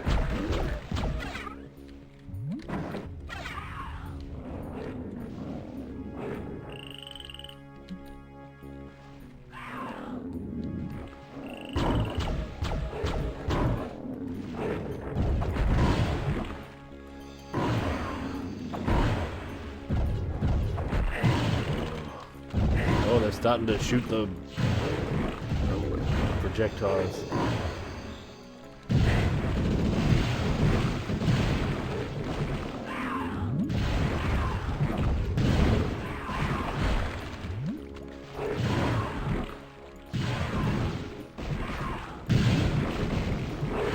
That.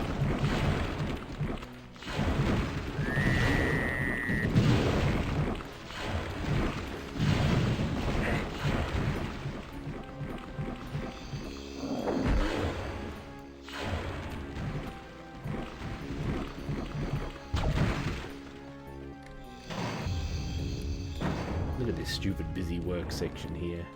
Oh, that's not even open. We have to push these 2 switches in this little dead end to open up the place you want to go in the first place. Like, it's just there. You might as well have 1 switch. There's no mystery to it, it's just a duty.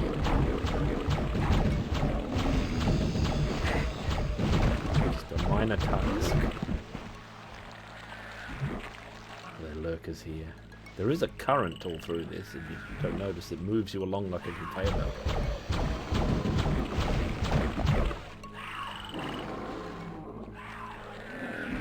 Here.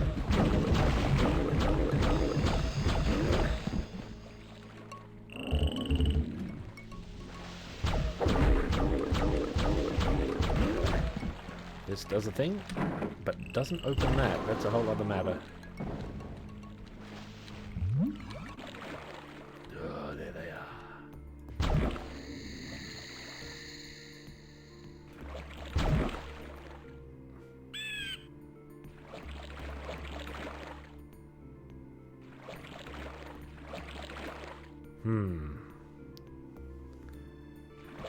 It might only be 2 of them. There's another one. There's 2 of them.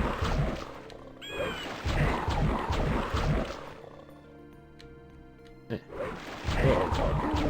There's always one more than you think.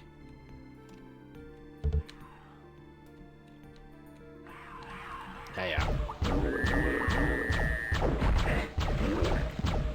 let's see if that did anything in the temple.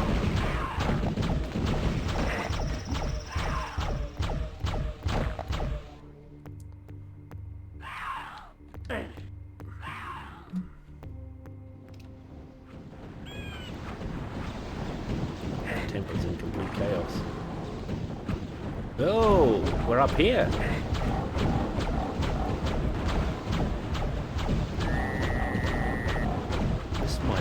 Is.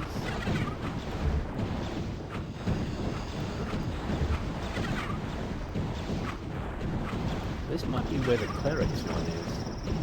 You go down here, you pull that, it comes up.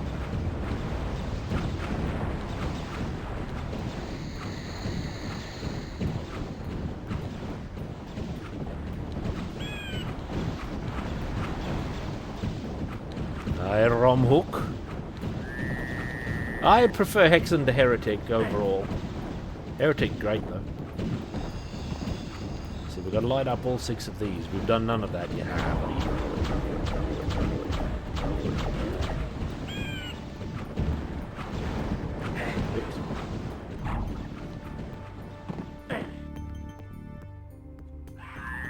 We may have to go here.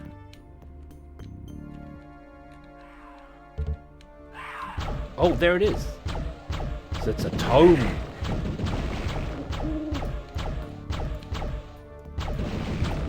I wouldn't have expected it to be here. I've got no memory of this. There it is, all a crackle. Look at it. Well, it is now, because I wanted to show off this 3rd weapon. Weapon, he says. It's the 2nd. Just die immediately. It's the 2nd spell that our mage gets. He's got the great artifact that is the wand. This is a very perilous part of the game. And he's got this... The Arc of Death, 'tis called. It's a lightningery...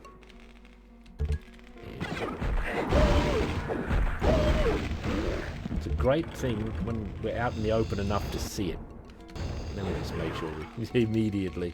Let me get into the open so we can have a good look at it. Here's some enemies. What it does is it fires this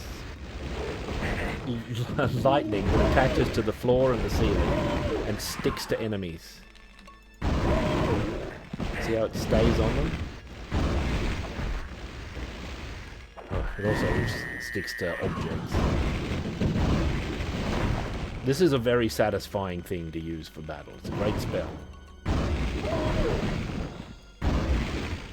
It's extremely effective. Yes, it is a cool weapon.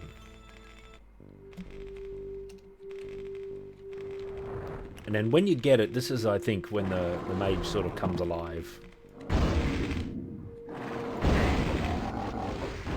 See how it can just delete? It also, like, sticks to terrain, and, like, it'll traverse terrain.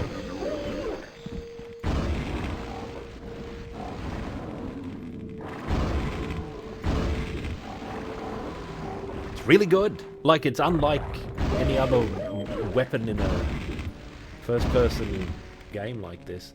The cleric's third weapon is a little bit similar, but different. You don't want to overuse it, because green mana is rare, right?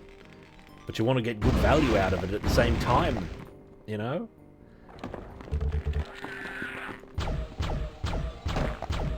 So most of the time you're still going to be doing this. Which isn't as good. Like, it ain't no battle axe. I actually think the warrior's most boring weapon is his ranged weapon, which is the Hammer of Retribution. It's the boringest one. I'm going to have to end my stream shortly here. I have very little time. I gotta go to bed, I'm tired.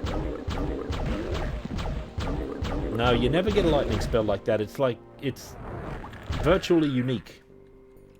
Lightning spells, if they exist, are normally like Palpatine lightnings. As seen in Heretic, actually, with the gauntlets. Which I like to call the Volt and Bolter. Just as what we used to call them back in the day. The Volt and Bolter. It's a Frankensteinian name, I can tell you.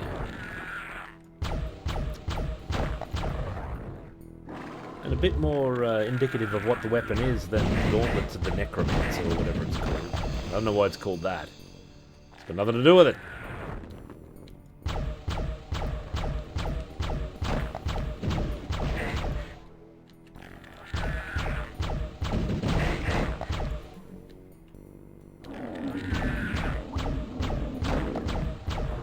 Actually, I do have something here which you might find interesting. Just for the final moments here. Never mind Rodland. How do I get to it? Something Hexen related. Never mind Hexen. We've seen the lightning spell. We're a little short of time. I just hope it'll run. Now, this has been updated since, I'm sure. Like, this is like a 6-year-old version. Or a 6-year-old version of the game. Let's have a look at it. Hexen, step back, but don't step back too far. Here we are. Let's see what it's like. The Brutal Hexen RPG. What is it? Treacherous, formidable. Skill level for players looking for a challenge. Oh no, choose your weapon. Where's the sound? Here, oh, I've got my Timon's axe, the ethereal sword, or the gem mace. I don't know. Surely the axe. A very heavy weapon with a slow rate of fire, but considerable knockback. The chance of knocking enemies off their feet increases as you level. This is one of those RPG variants of Hexen.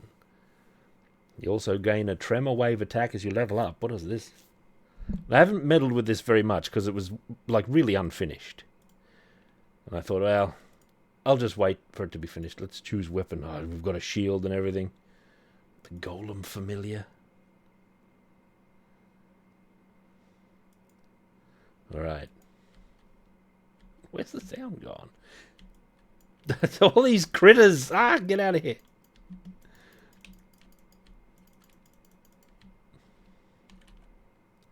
Be gone.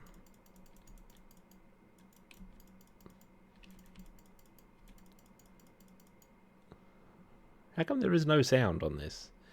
There is 0 sound. For no good reason.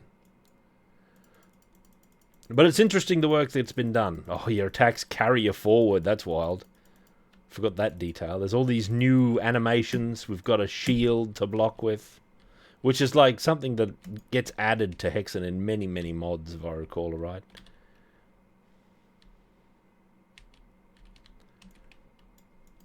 There, be gone. And you got a power attack too for blowing them back.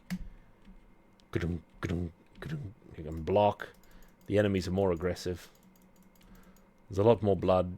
Notice the variant of the Etten with the chainmail shirt. That's pretty good. Formidable. Let's have a look. Oh, McCaw, 45. What were you doing this late? Hmm? That's a nice whistle. What oafing was going on? Hello. That's a nice whistle. How goes? No doubt playing some Dominican Republic developed game on the BBC Micro. The Oscar Celestini action, no kidding. Sounds good. Ethereal sword, let's look at this. The ethereal sword is a powerful blade that emanates mystical energy. Sounds terrible. It is actually terrible. I have no idea what this has turned into since this version. I don't know what's happened. You gain an energy slash attack. I have no memory of this. You must press fire and alt fire simultaneously. The golem familiar is my only option. Alright, never mind that. Oh, the sword is fast. Look at it. Get out of here, crow. There's all these crows and bloody insects, and the UI is scrolled off the screen. No doubt that's a problem with me. It might actually be made for a different engine, which might be why there's no sound. I don't know. I don't remember any of the lore. It's been so long. Oh, decapitating blow. That's a power attack.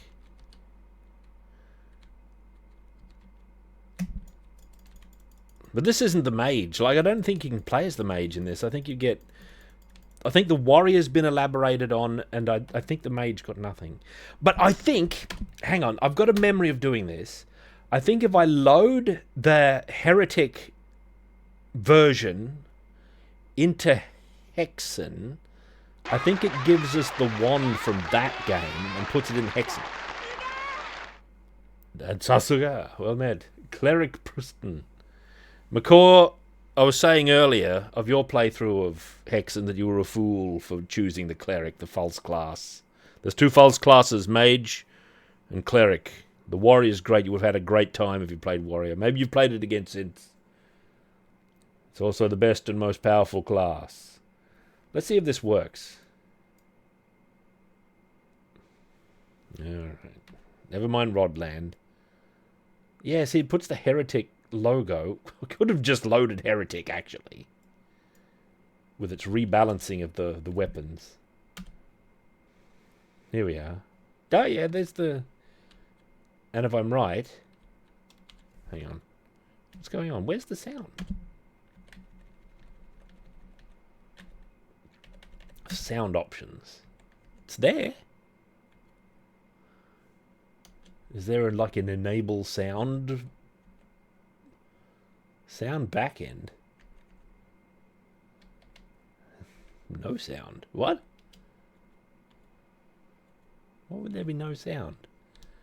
Anyway, this is what the wand does in this version. It's like this.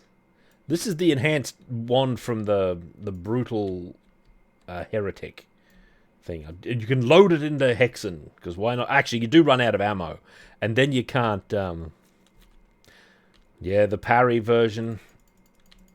I don't mind the parry that much, but it changes the gameplay into something I don't like very much. Right? Hang on. Because, like I was saying before...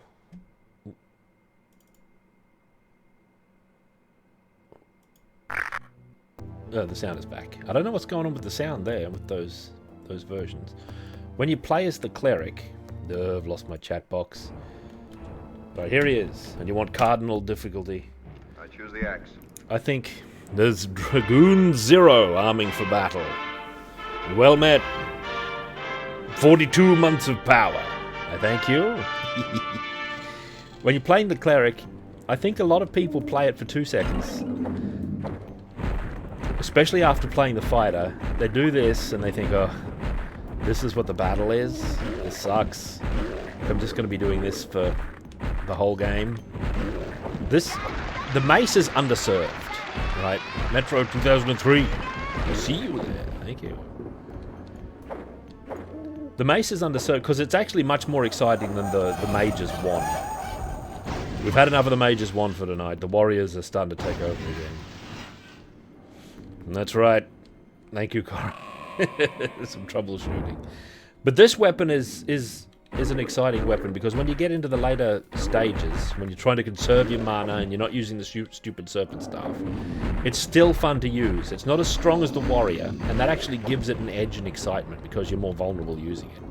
And because the levels are designed in such a way, and the monsters are positioned and put in such numbers, that it becomes a game not of waiting for them to attack and parry, which is a little dull, especially when it's been, like, backloaded into a game that's not designed for that.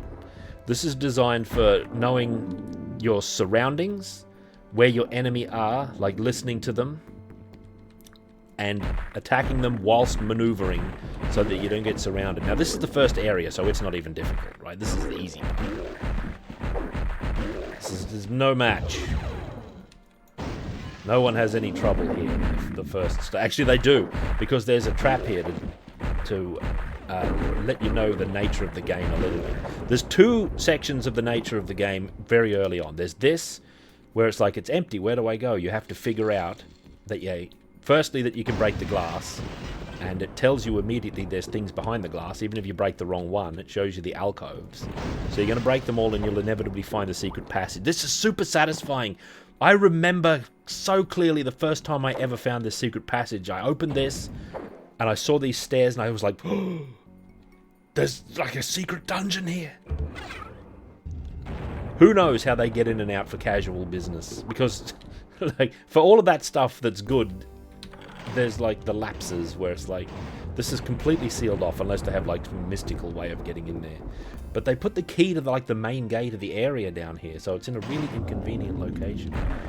Anyway, this is a trap area here for a lot of folk. You rush in here, you smite these, you think no problem. But then these walls come down, and if you've gone too far in, you're trapped in here with these beasts. And if you're the warrior, this is no problem.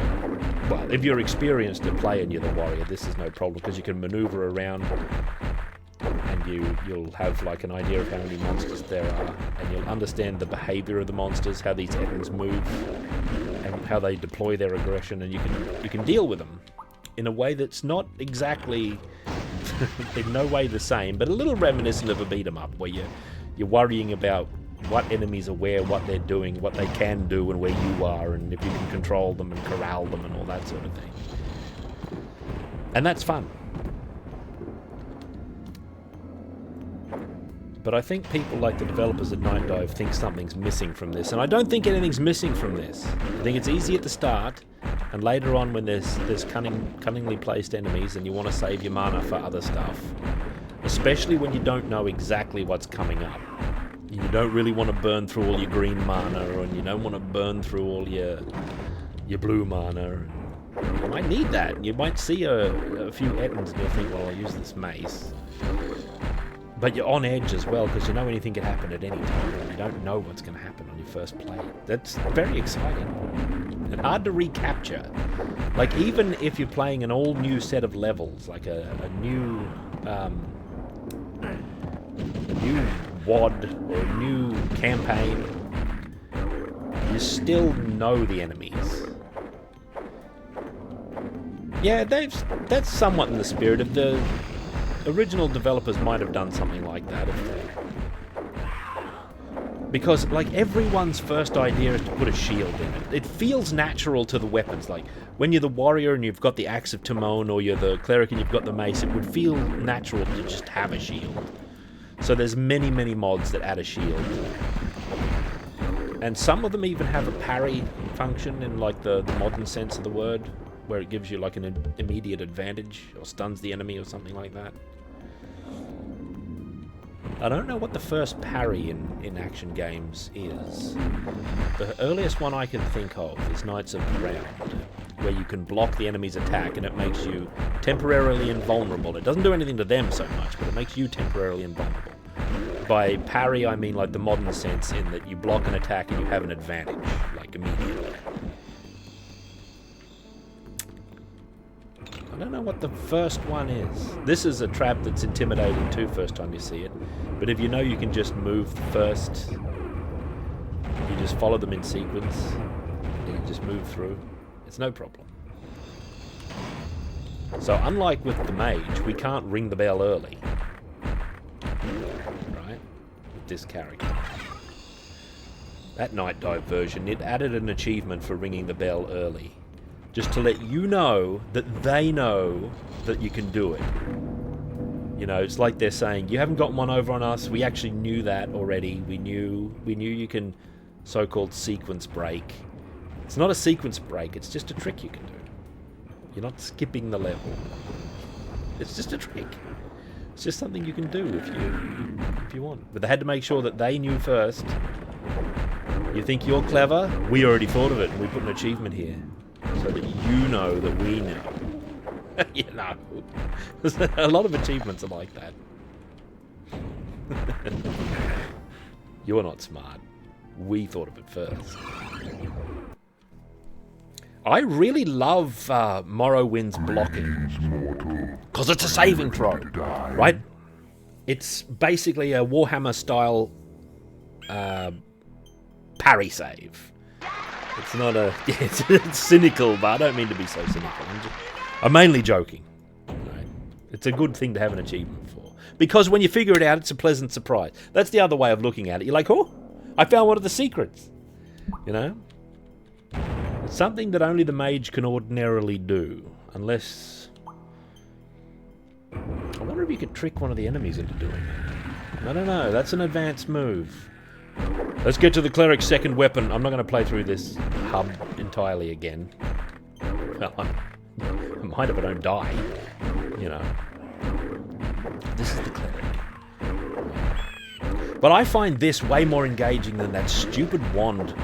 And I think a lot of people played Mage in this, which because of his main weapon is like the boringest guy. I like the cleric less, but... The wand does him no favours. Because you've got to use it so much, even when you've got the other weapons. Hey, I saw those come down again. That's rare. It's one of the serpents.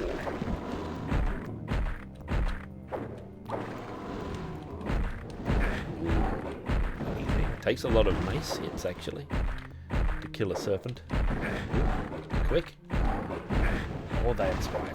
They turn instantly, don't they? I better drink a quartz flask. We're never going to get out of here alive. In the normal difficulty of the game, I remember the second weapon being right here. First time I ever played it, when I had the demo on my first PC I ever had. I had the demo of this, the shareware version. And I thought it ruled. And I remember the cleric's second weapon being right there. But instead it's elsewhere. And you know what? I don't know exactly where it is. But it's not going to be far away. You get it relatively quick, just like the other characters. I don't know exactly where it is. Maybe it's going to be in the same spot as the warrior's weapon. I'd be surprised, but it's possible. Yeah, warrior. Warrior, great character. He's got a 3-hit Hagar combo and everything, which McCall would have enjoyed as well. He's an ideal macaw character, actually. So in this scene, there's no afrits, you'll notice. That's something they only do for the mage. Afrits being the flying devils. The fire-wreathed little devil men.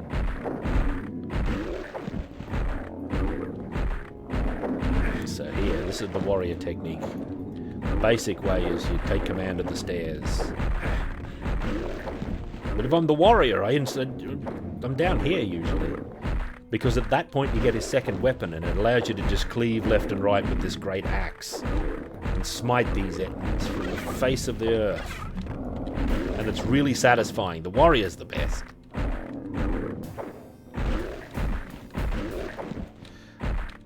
As I said though, a lot of lads who are used to Doom, Wolfenstein, other games, even Heretic, they would have played this and they... Oh, see it? The teleporter's this one. This is one of the random elements, I believe.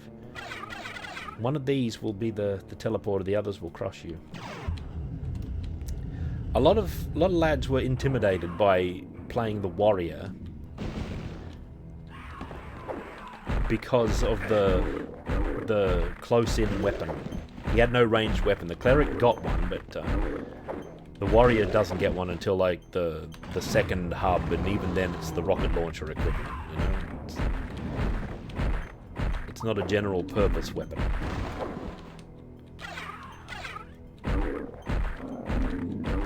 There's windmilling of power. This is great. By the way, in the Night Dive version, I think it was this that incorrectly animated the cleric's mace. I wonder if that's still a thing in there. Where it doesn't loop properly. You see how it loops sort of this great windmill thing? Oh, if you got a pile driver, it'd be strange. I don't know if it'd make it. Wouldn't be any sillier than Enough with the Birds 2. What's that game called? Damn it. I don't remember what it's called. Enough with the Birds. Funny, it's a game I love and I can't even think of the name of it. Xenoclash, that's it. Xenoclash 2, where you can do a pile driver. It's got wrestling content and it's got that chain, the overbalanced chain, that allows you to trivialize 90% of the enemies. Oh well. Great game though. Really enjoyed playing through it. Oh, the mighty cat C favors Haxon. Haxon's whole other thing. I'm a little surprised that I haven't come across the weapon yet. It might be in the Guardian of Steel. Weapon being the Serpent Staff, my least favourite weapon in the game. I also remember playing a 3D version of Hexen on like the Quake 3 engine or something that someone was making. Or was it like another sequel to Hex? I don't know what it was. But I remember it had the Serpent Staff.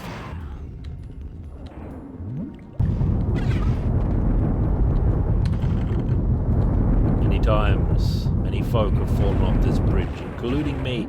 They go across, and then the quaking starts and the screen shakes, and they fall to their doom.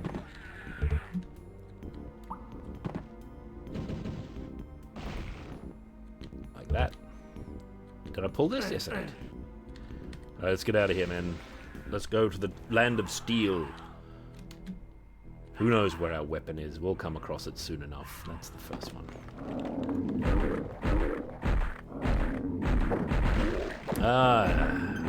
Heretic 2.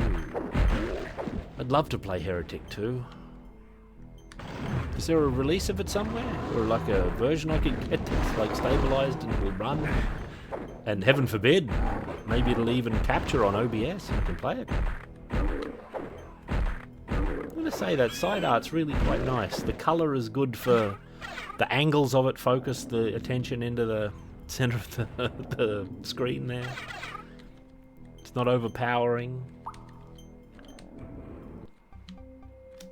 This is the most atmospheric section of these early parts. There's some really good atmosphere later on in the game as well.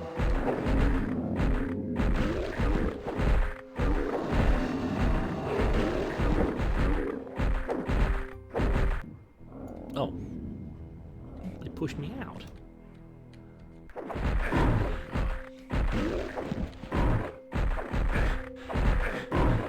See, this is way more interesting than Mage with the wand here. Yeah, you could argue that we could do with a bit more damage on the mace. But maybe not. Once you get the second weapon, it's probably well suited in the repertoire of the cleric. I don't know, you'd have to think about it. You'd have to experiment with it a little bit. Maybe add a shield and a parry? Maybe it's just the perfect answer.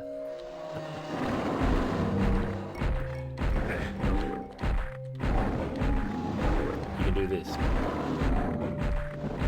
It's normally my custom to like open the door and fight them here, because that's more heroic. You can also fight them through the little aperture.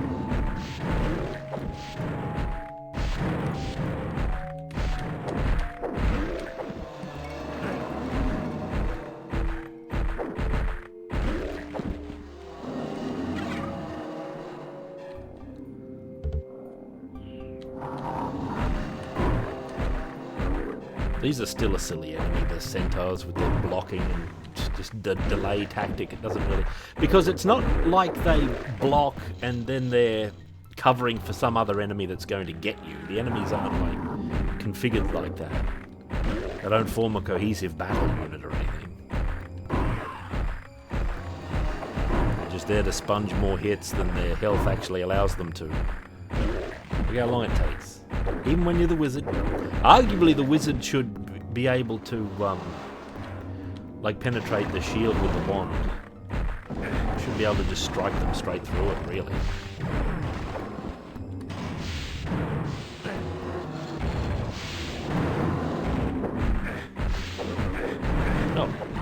Oh god, just killed myself because I thought I had the that. Oh well, never mind. We'll see the serpent staff another day. The fighter's the true character. Look at this. Bang, like that, he's gone. Look at the range of the fist. You're perfectly safe. And once you learn that, you find that the warrior is the true hero and best character, and he's the fastest and most durable. In fact, you don't even need a second weapon. If you wanted to have a challenge run where you're just using the fist, completely viable. The game was designed for him. The other two are subclasses, right, as far as I'm concerned.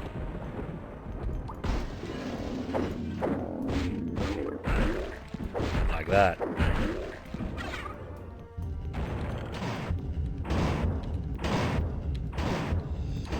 Very much more satisfying to use this fist. The punching gauntlet, for which if you favour your trivia, you'll notice is actually the same gauntlets from Heretic. Especially in the resting position. That sprite there, that's just the same as the Volt and Bolter from Heretic, which shoots lightning there. And these may too. But I'm afraid the warrior is just not versed in the arcane arts, so he doesn't know how to activate that function. Snuffle snort, other sword.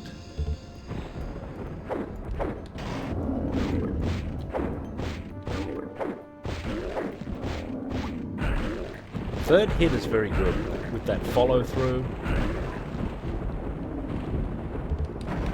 It's great. It's great for dynamic action such as this.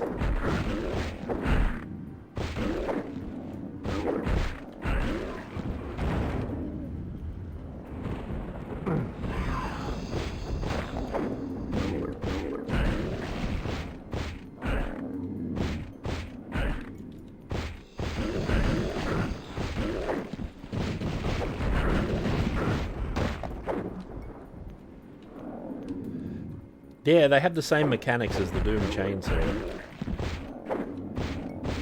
Which makes them a big liability, actually, because you get pulled into enemies and like they won't get stunned and they'll hit you while you're trying to electrocute them with your gauntlets.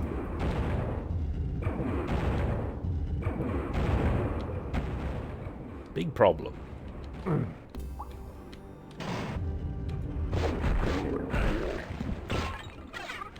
unusual, actually, design for a warrior to go in with fists as your principal and first weapon. Ah. We're done with this level. To hell with these beasts.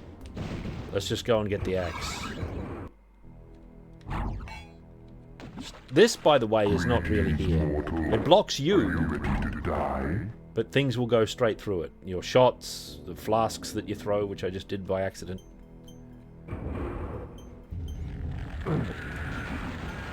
I did say that moments ago. They sure are. There they are.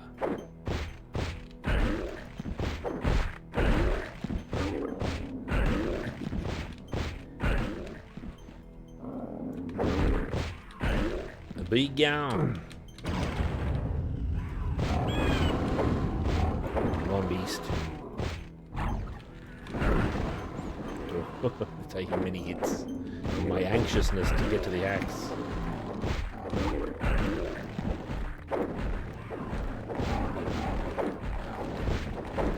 Didn't get the third big hit on him. There we go.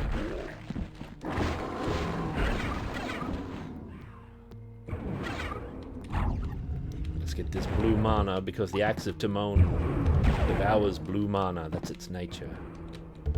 Channels it into a lightning-based attack, for what it's worth, for you fans of lightning out there. That was my big thing I wanted to do today, but I wound up not streaming until like late, and I thought, too tired, I'll just have a short wizard stream, although I have been here for like 2.5 hours. I could have got some big brass down in. There's the Axe of Timon. I've got to end my stream soon. I'm going to be playing the Amiga demo of Rastan, the updated demo of Rastan ASAP. See, look at the axe. Remember the dance we had to do down here with the cleric? The axe, nothing beats it. Right? We've cut them all down. And unlike every other character, when you get this axe with the warrior, it's your main weapon for almost the rest of the game. You occasionally will run out of blue mana and you'll use your fists. It's very powerful and satisfying. And those stalkers in the water, they die straight off. One blow sends them back into the sea. And you get it straight away here too. Just straight out with the Guardian of Ice. 3 strikes finishes a serpent. Super good. It's wonderful, and it's wonderfully detailed as well, with that snarly face in it. And in fashion similar to King of Dragons, which we were playing before, they didn't have to draw a bunch of sprites or anything, have the axe at any extra angles. They just, there's a little bit of an extra angle. It's mainly just the one that takes up most of the animation. Yep, send you with one blow back across the sea. Arthur to Lancelot in Excalibur, great film. But if you choose the mage, you get much less satisfying. You're more vulnerable. See how they put an Afrit here instead of... They could do that for the warrior. You can just punch it. Like it's not some insurmountable enemy if you don't have the wand. But even though it's quite powerful, all things considered, the wand feels very weak because of its like lack of battle response. Its weak sound and its kind of weak animation where it's this bit of light that flickers out and doesn't seem right. It's not contiguous with the effect it has on the enemy either.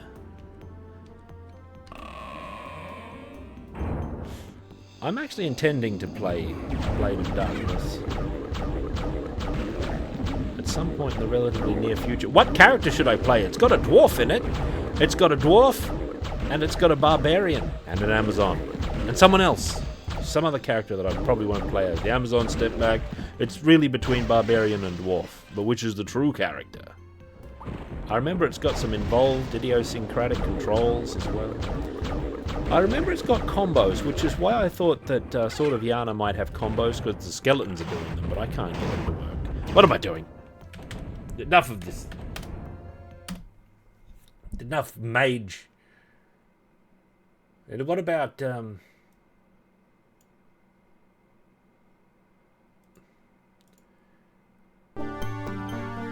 a bit of this?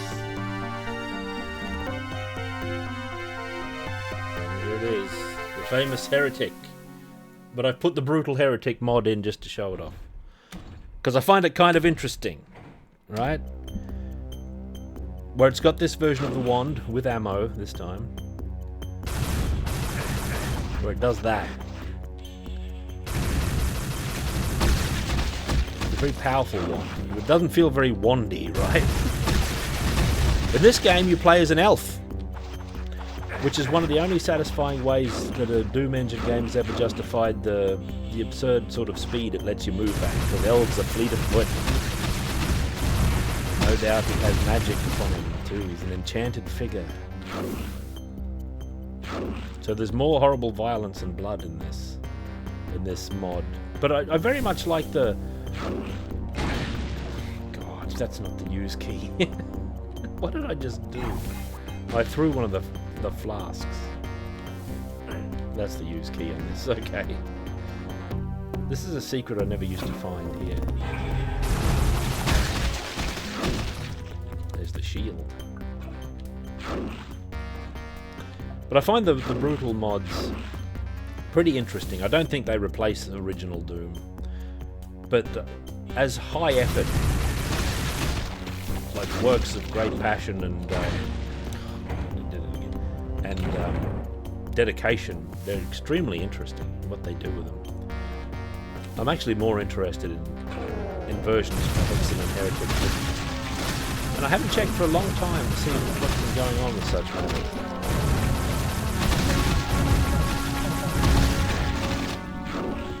I'm actually not a great fan of Heretic. I wish I was. I really wish I enjoyed this game more, but I don't. Canis Rex. Well met. I don't like the levels, and I really don't like the enemies. Oh, see, I'm doing that. I'm pushing the wrong thing. Here's the Vault and Bolter button. There it is. And you can see part of the old sprite there, the same sprite the warrior had on the previous game. In this version, with this, the brutal variant, it's much more effective than it is in the default game.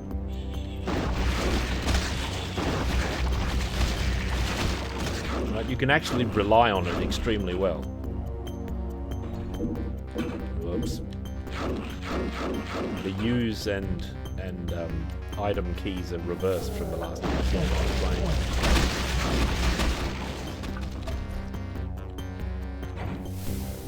This is a secret as well.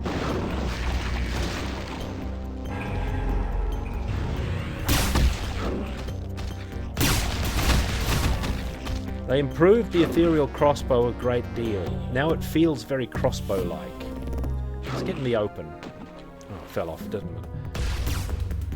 It shoots a gathering of arrows. That's right, because it's a magical weapon. But they fly in a much more convincing and impactful way than the weird blob that it shoots in the original version.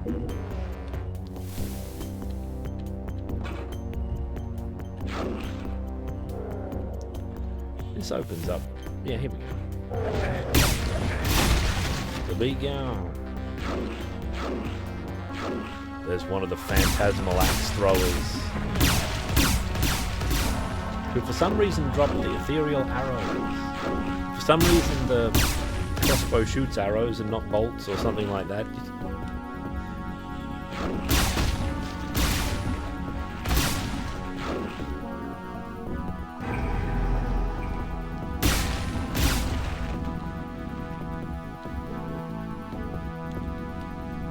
Back the way I was, there's a Tome of Power. The Tome of Power is like the most interesting gimmick in characters. Oh, look, we're level 2! I forget what that exactly means. Because the Tome of Power modifies the way the weapons work. And that's true of the Brutal mod as well. What does it do to the crossbow? You do that, and then you... Yeah, I know, I know. Oh, we've got a we've got a Duke Nukem kick imported in. I either forgot or didn't know. How do we use that? Ah, there we go. Oh, now it's red. And the wand changes a lot, if I remember correctly. Yeah, look at that. Triple pronged wand usage. Now we just need an enemy.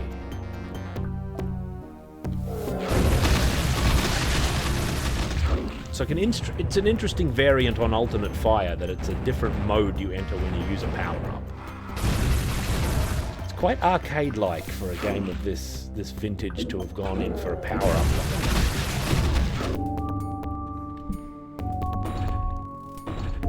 Anyway, it's a modified version we're playing here. The original version is like this.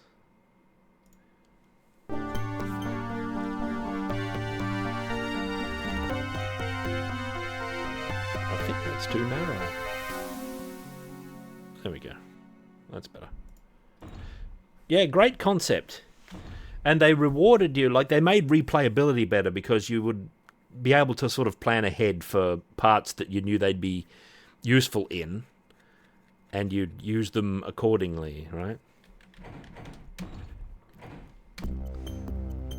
Here's the original version, so it's not as thrillingly action-packed as what we were just playing. But I really like this wand, and the way it hits. This is much more satisfying a wand, actually, than, now that I think of it, than the Hexen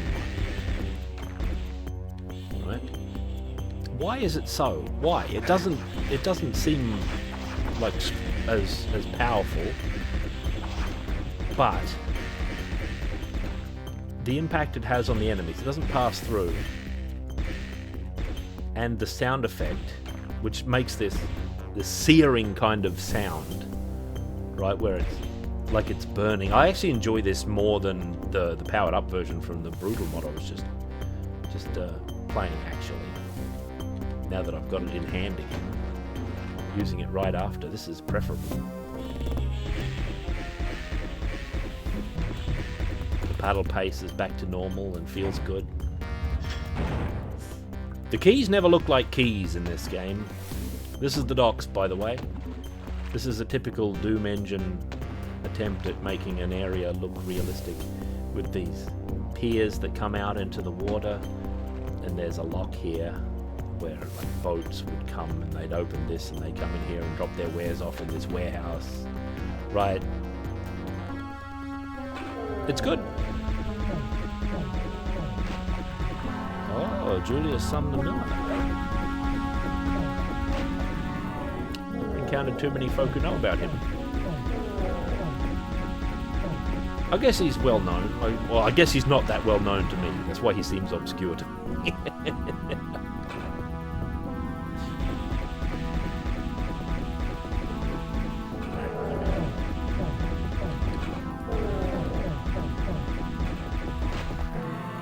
Oh, here's the stuff.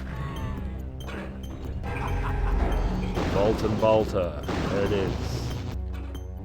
Much more dangerous to use in this version, because it pulls you. With the brutal version, you can stay back and be at optimum range, but if you touch them, it pulls you in, which means you're going to be in their melee range, which causes all sorts of stupid problems. It means you can't rely on it. And even with enemies like this that flinch a lot and aren't guaranteed to get a hit in, they'll wear you down to the point where you don't really want to use it. And that's a shame, because it's such an interesting looking and evocative weapon.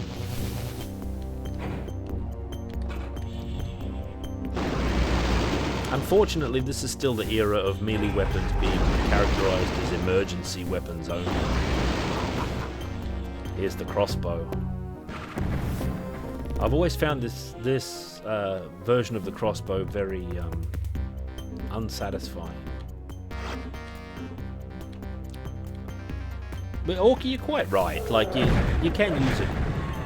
You can use it to a. There is a technique though, and you do have to watch out for getting drawn in, especially against some of the less flinchy enemies.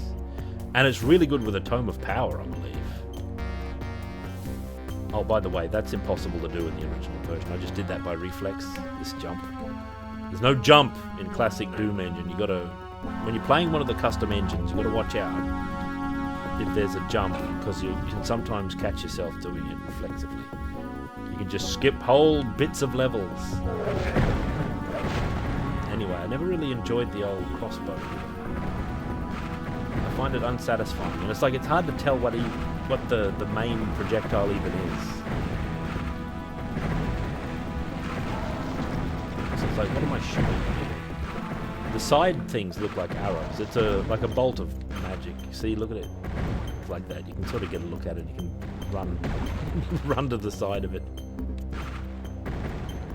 Like that. Yeah, they're not very satisfying, the weapons in this game. It's not the best set. It's actually not that they're lesser Doom weapons, it's that they're, to me anyway, it's that they're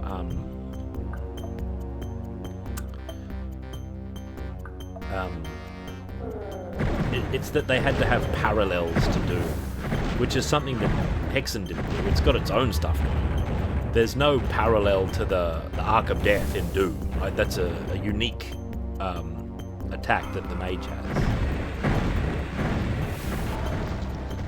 And it's not how effective it is, go bold. It's just how it feels and looks. That I don't enjoy so much with the crossbow here. The actual weapon sprite is good, but what it fires isn't as interesting. G-Funk rating at this hour. G-Funk, what are you doing up at this hour? You better get to bed. I better get to bed. I think I've covered all of the lore. Hello.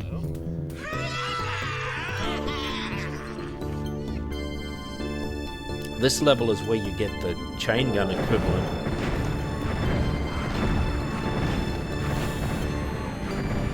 Which is kind of a silly design that I don't like.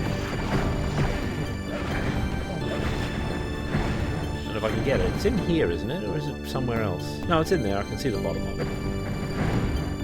I'll see if I can get in there. I am having fun. I usually am. Now, what's the order of operations in this level? Do we go in here? You're going to go through a series of doors.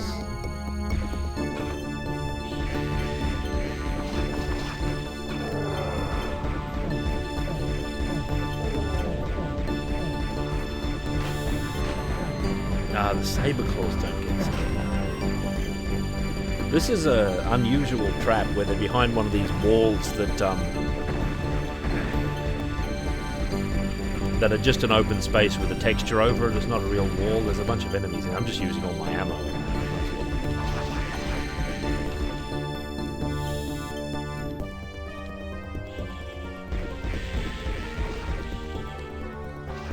These are claw orbs. They power the Dragon Claw, I think it's called. But it's a silly weapon, and I'll show you why. I'll show you why if I survive to pick it up. Otherwise, someone might tell me the weapon cheat, so I can just... It's a powerful weapon, no doubt. And it's, like, powered up version, the tome version. I might be in a bit of trouble here, ammo-wise. Is actually a lot like the Yetis from Hexen, in that it fires and then it strikes the wall and then it explodes into multiple projectiles. This is the time for this. I swear I've been struck by Yeti. Maybe I'm thinking of times when there was more than one of these, like these mummies, the golems as they like to call them. But I guess not, like it's being very reliable. You might be right. I might not have given this weapon its due. I want to save it for the claw orb, actually, so I can show you what I'm talking about. Unless there's a second one I can just get my hands on. There it is. Now it's in there. crushing the ceiling. Get out of the way. So it's the chain gun equivalent. Ah, what a fool. And it acts just like the chain gun. It's a hit scan, rapid firing thing. But what I don't like about it, number one, I don't mind what it is. Like it's a dragon claw thing you wear on your fist. But what I don't like is that the designers of the game apparently forgot that their main character is an elf. So they gave him this hairy human arm that the claw then just sits on. I'm like, wait a minute. Corvus is supposed to be an elf. He's not going to have this great hairy mitt. It's all wrong. That's my position. It shouldn't have been that way. It's against their idiom, Gobold, I would argue. It's also quite beefy. But anyway, the weapon's fine. And if we can find the button to use the tome, see it does this, it explodes into these orbs which fire off in all directions. And it's really quite menacing. We have the door here, the key for this. So we can do battle.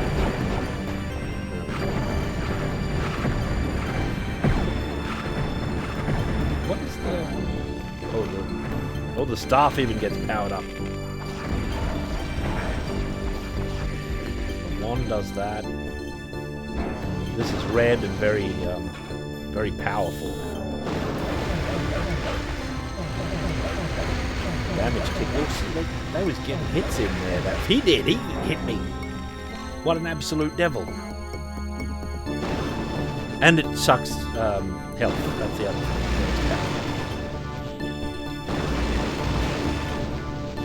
Great visual. These things are the barrels of this game. In some areas they respawn.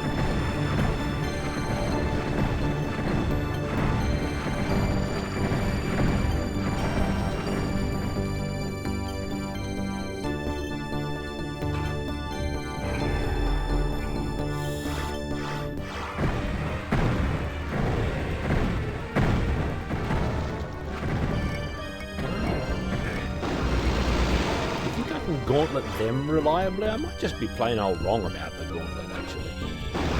Oh, speaking of, there's another gauntlet here in Mystery.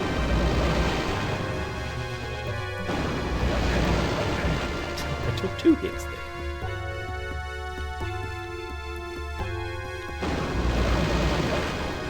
Might be an attrition weapon, though.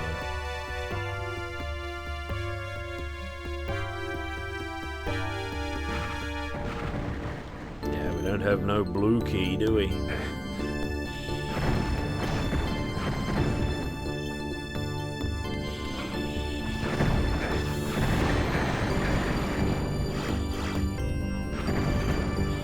The color palette of this game is much brighter than Hexen, which is why when you get the Dark Servant out, he looks a little bit out of place because he's so brightly colored, like the Minotaur.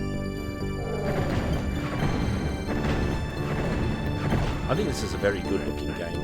I don't mind its visual design at all. Apart from these bolts. They don't look right, like, they probably look really good to the designers when they're designing the thing and looking at it from all the angles, and it's like, oh yeah. To me it looks like an S in like a yellow circle, and that doesn't mean a lot.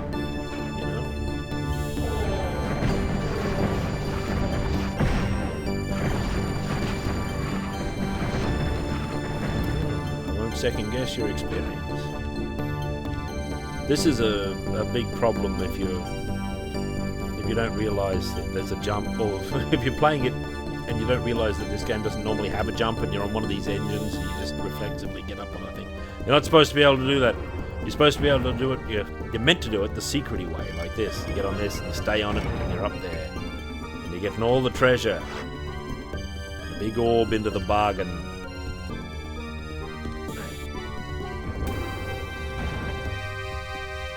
Where am I going?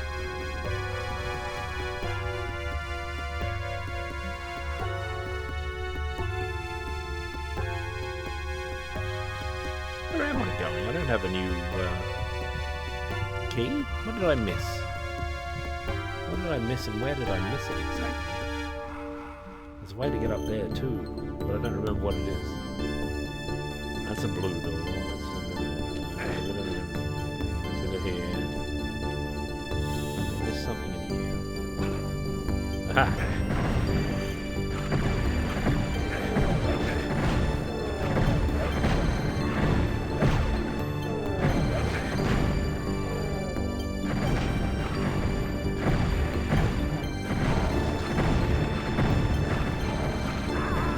Anyway, Undead Warrior, the official name of that enemy. It's not a game I can play very much. For some reason, Heretic in particular makes me queasy over a while, and I just start thinking, I'd rather be playing something else. Nonetheless, that's that. I'm gonna go to bed now. I think I've streamed long enough here on this night. I should have gone in for Rastan. That'll probably look at Amiga Rastan's new experience on my next round. Some stream of power. But that is a matter for the future. Thanks for being here. What a lovely evening and a strange hour for streaming, and yet it is one. And I'll be back in the future at some point, forsooth. Enough talk.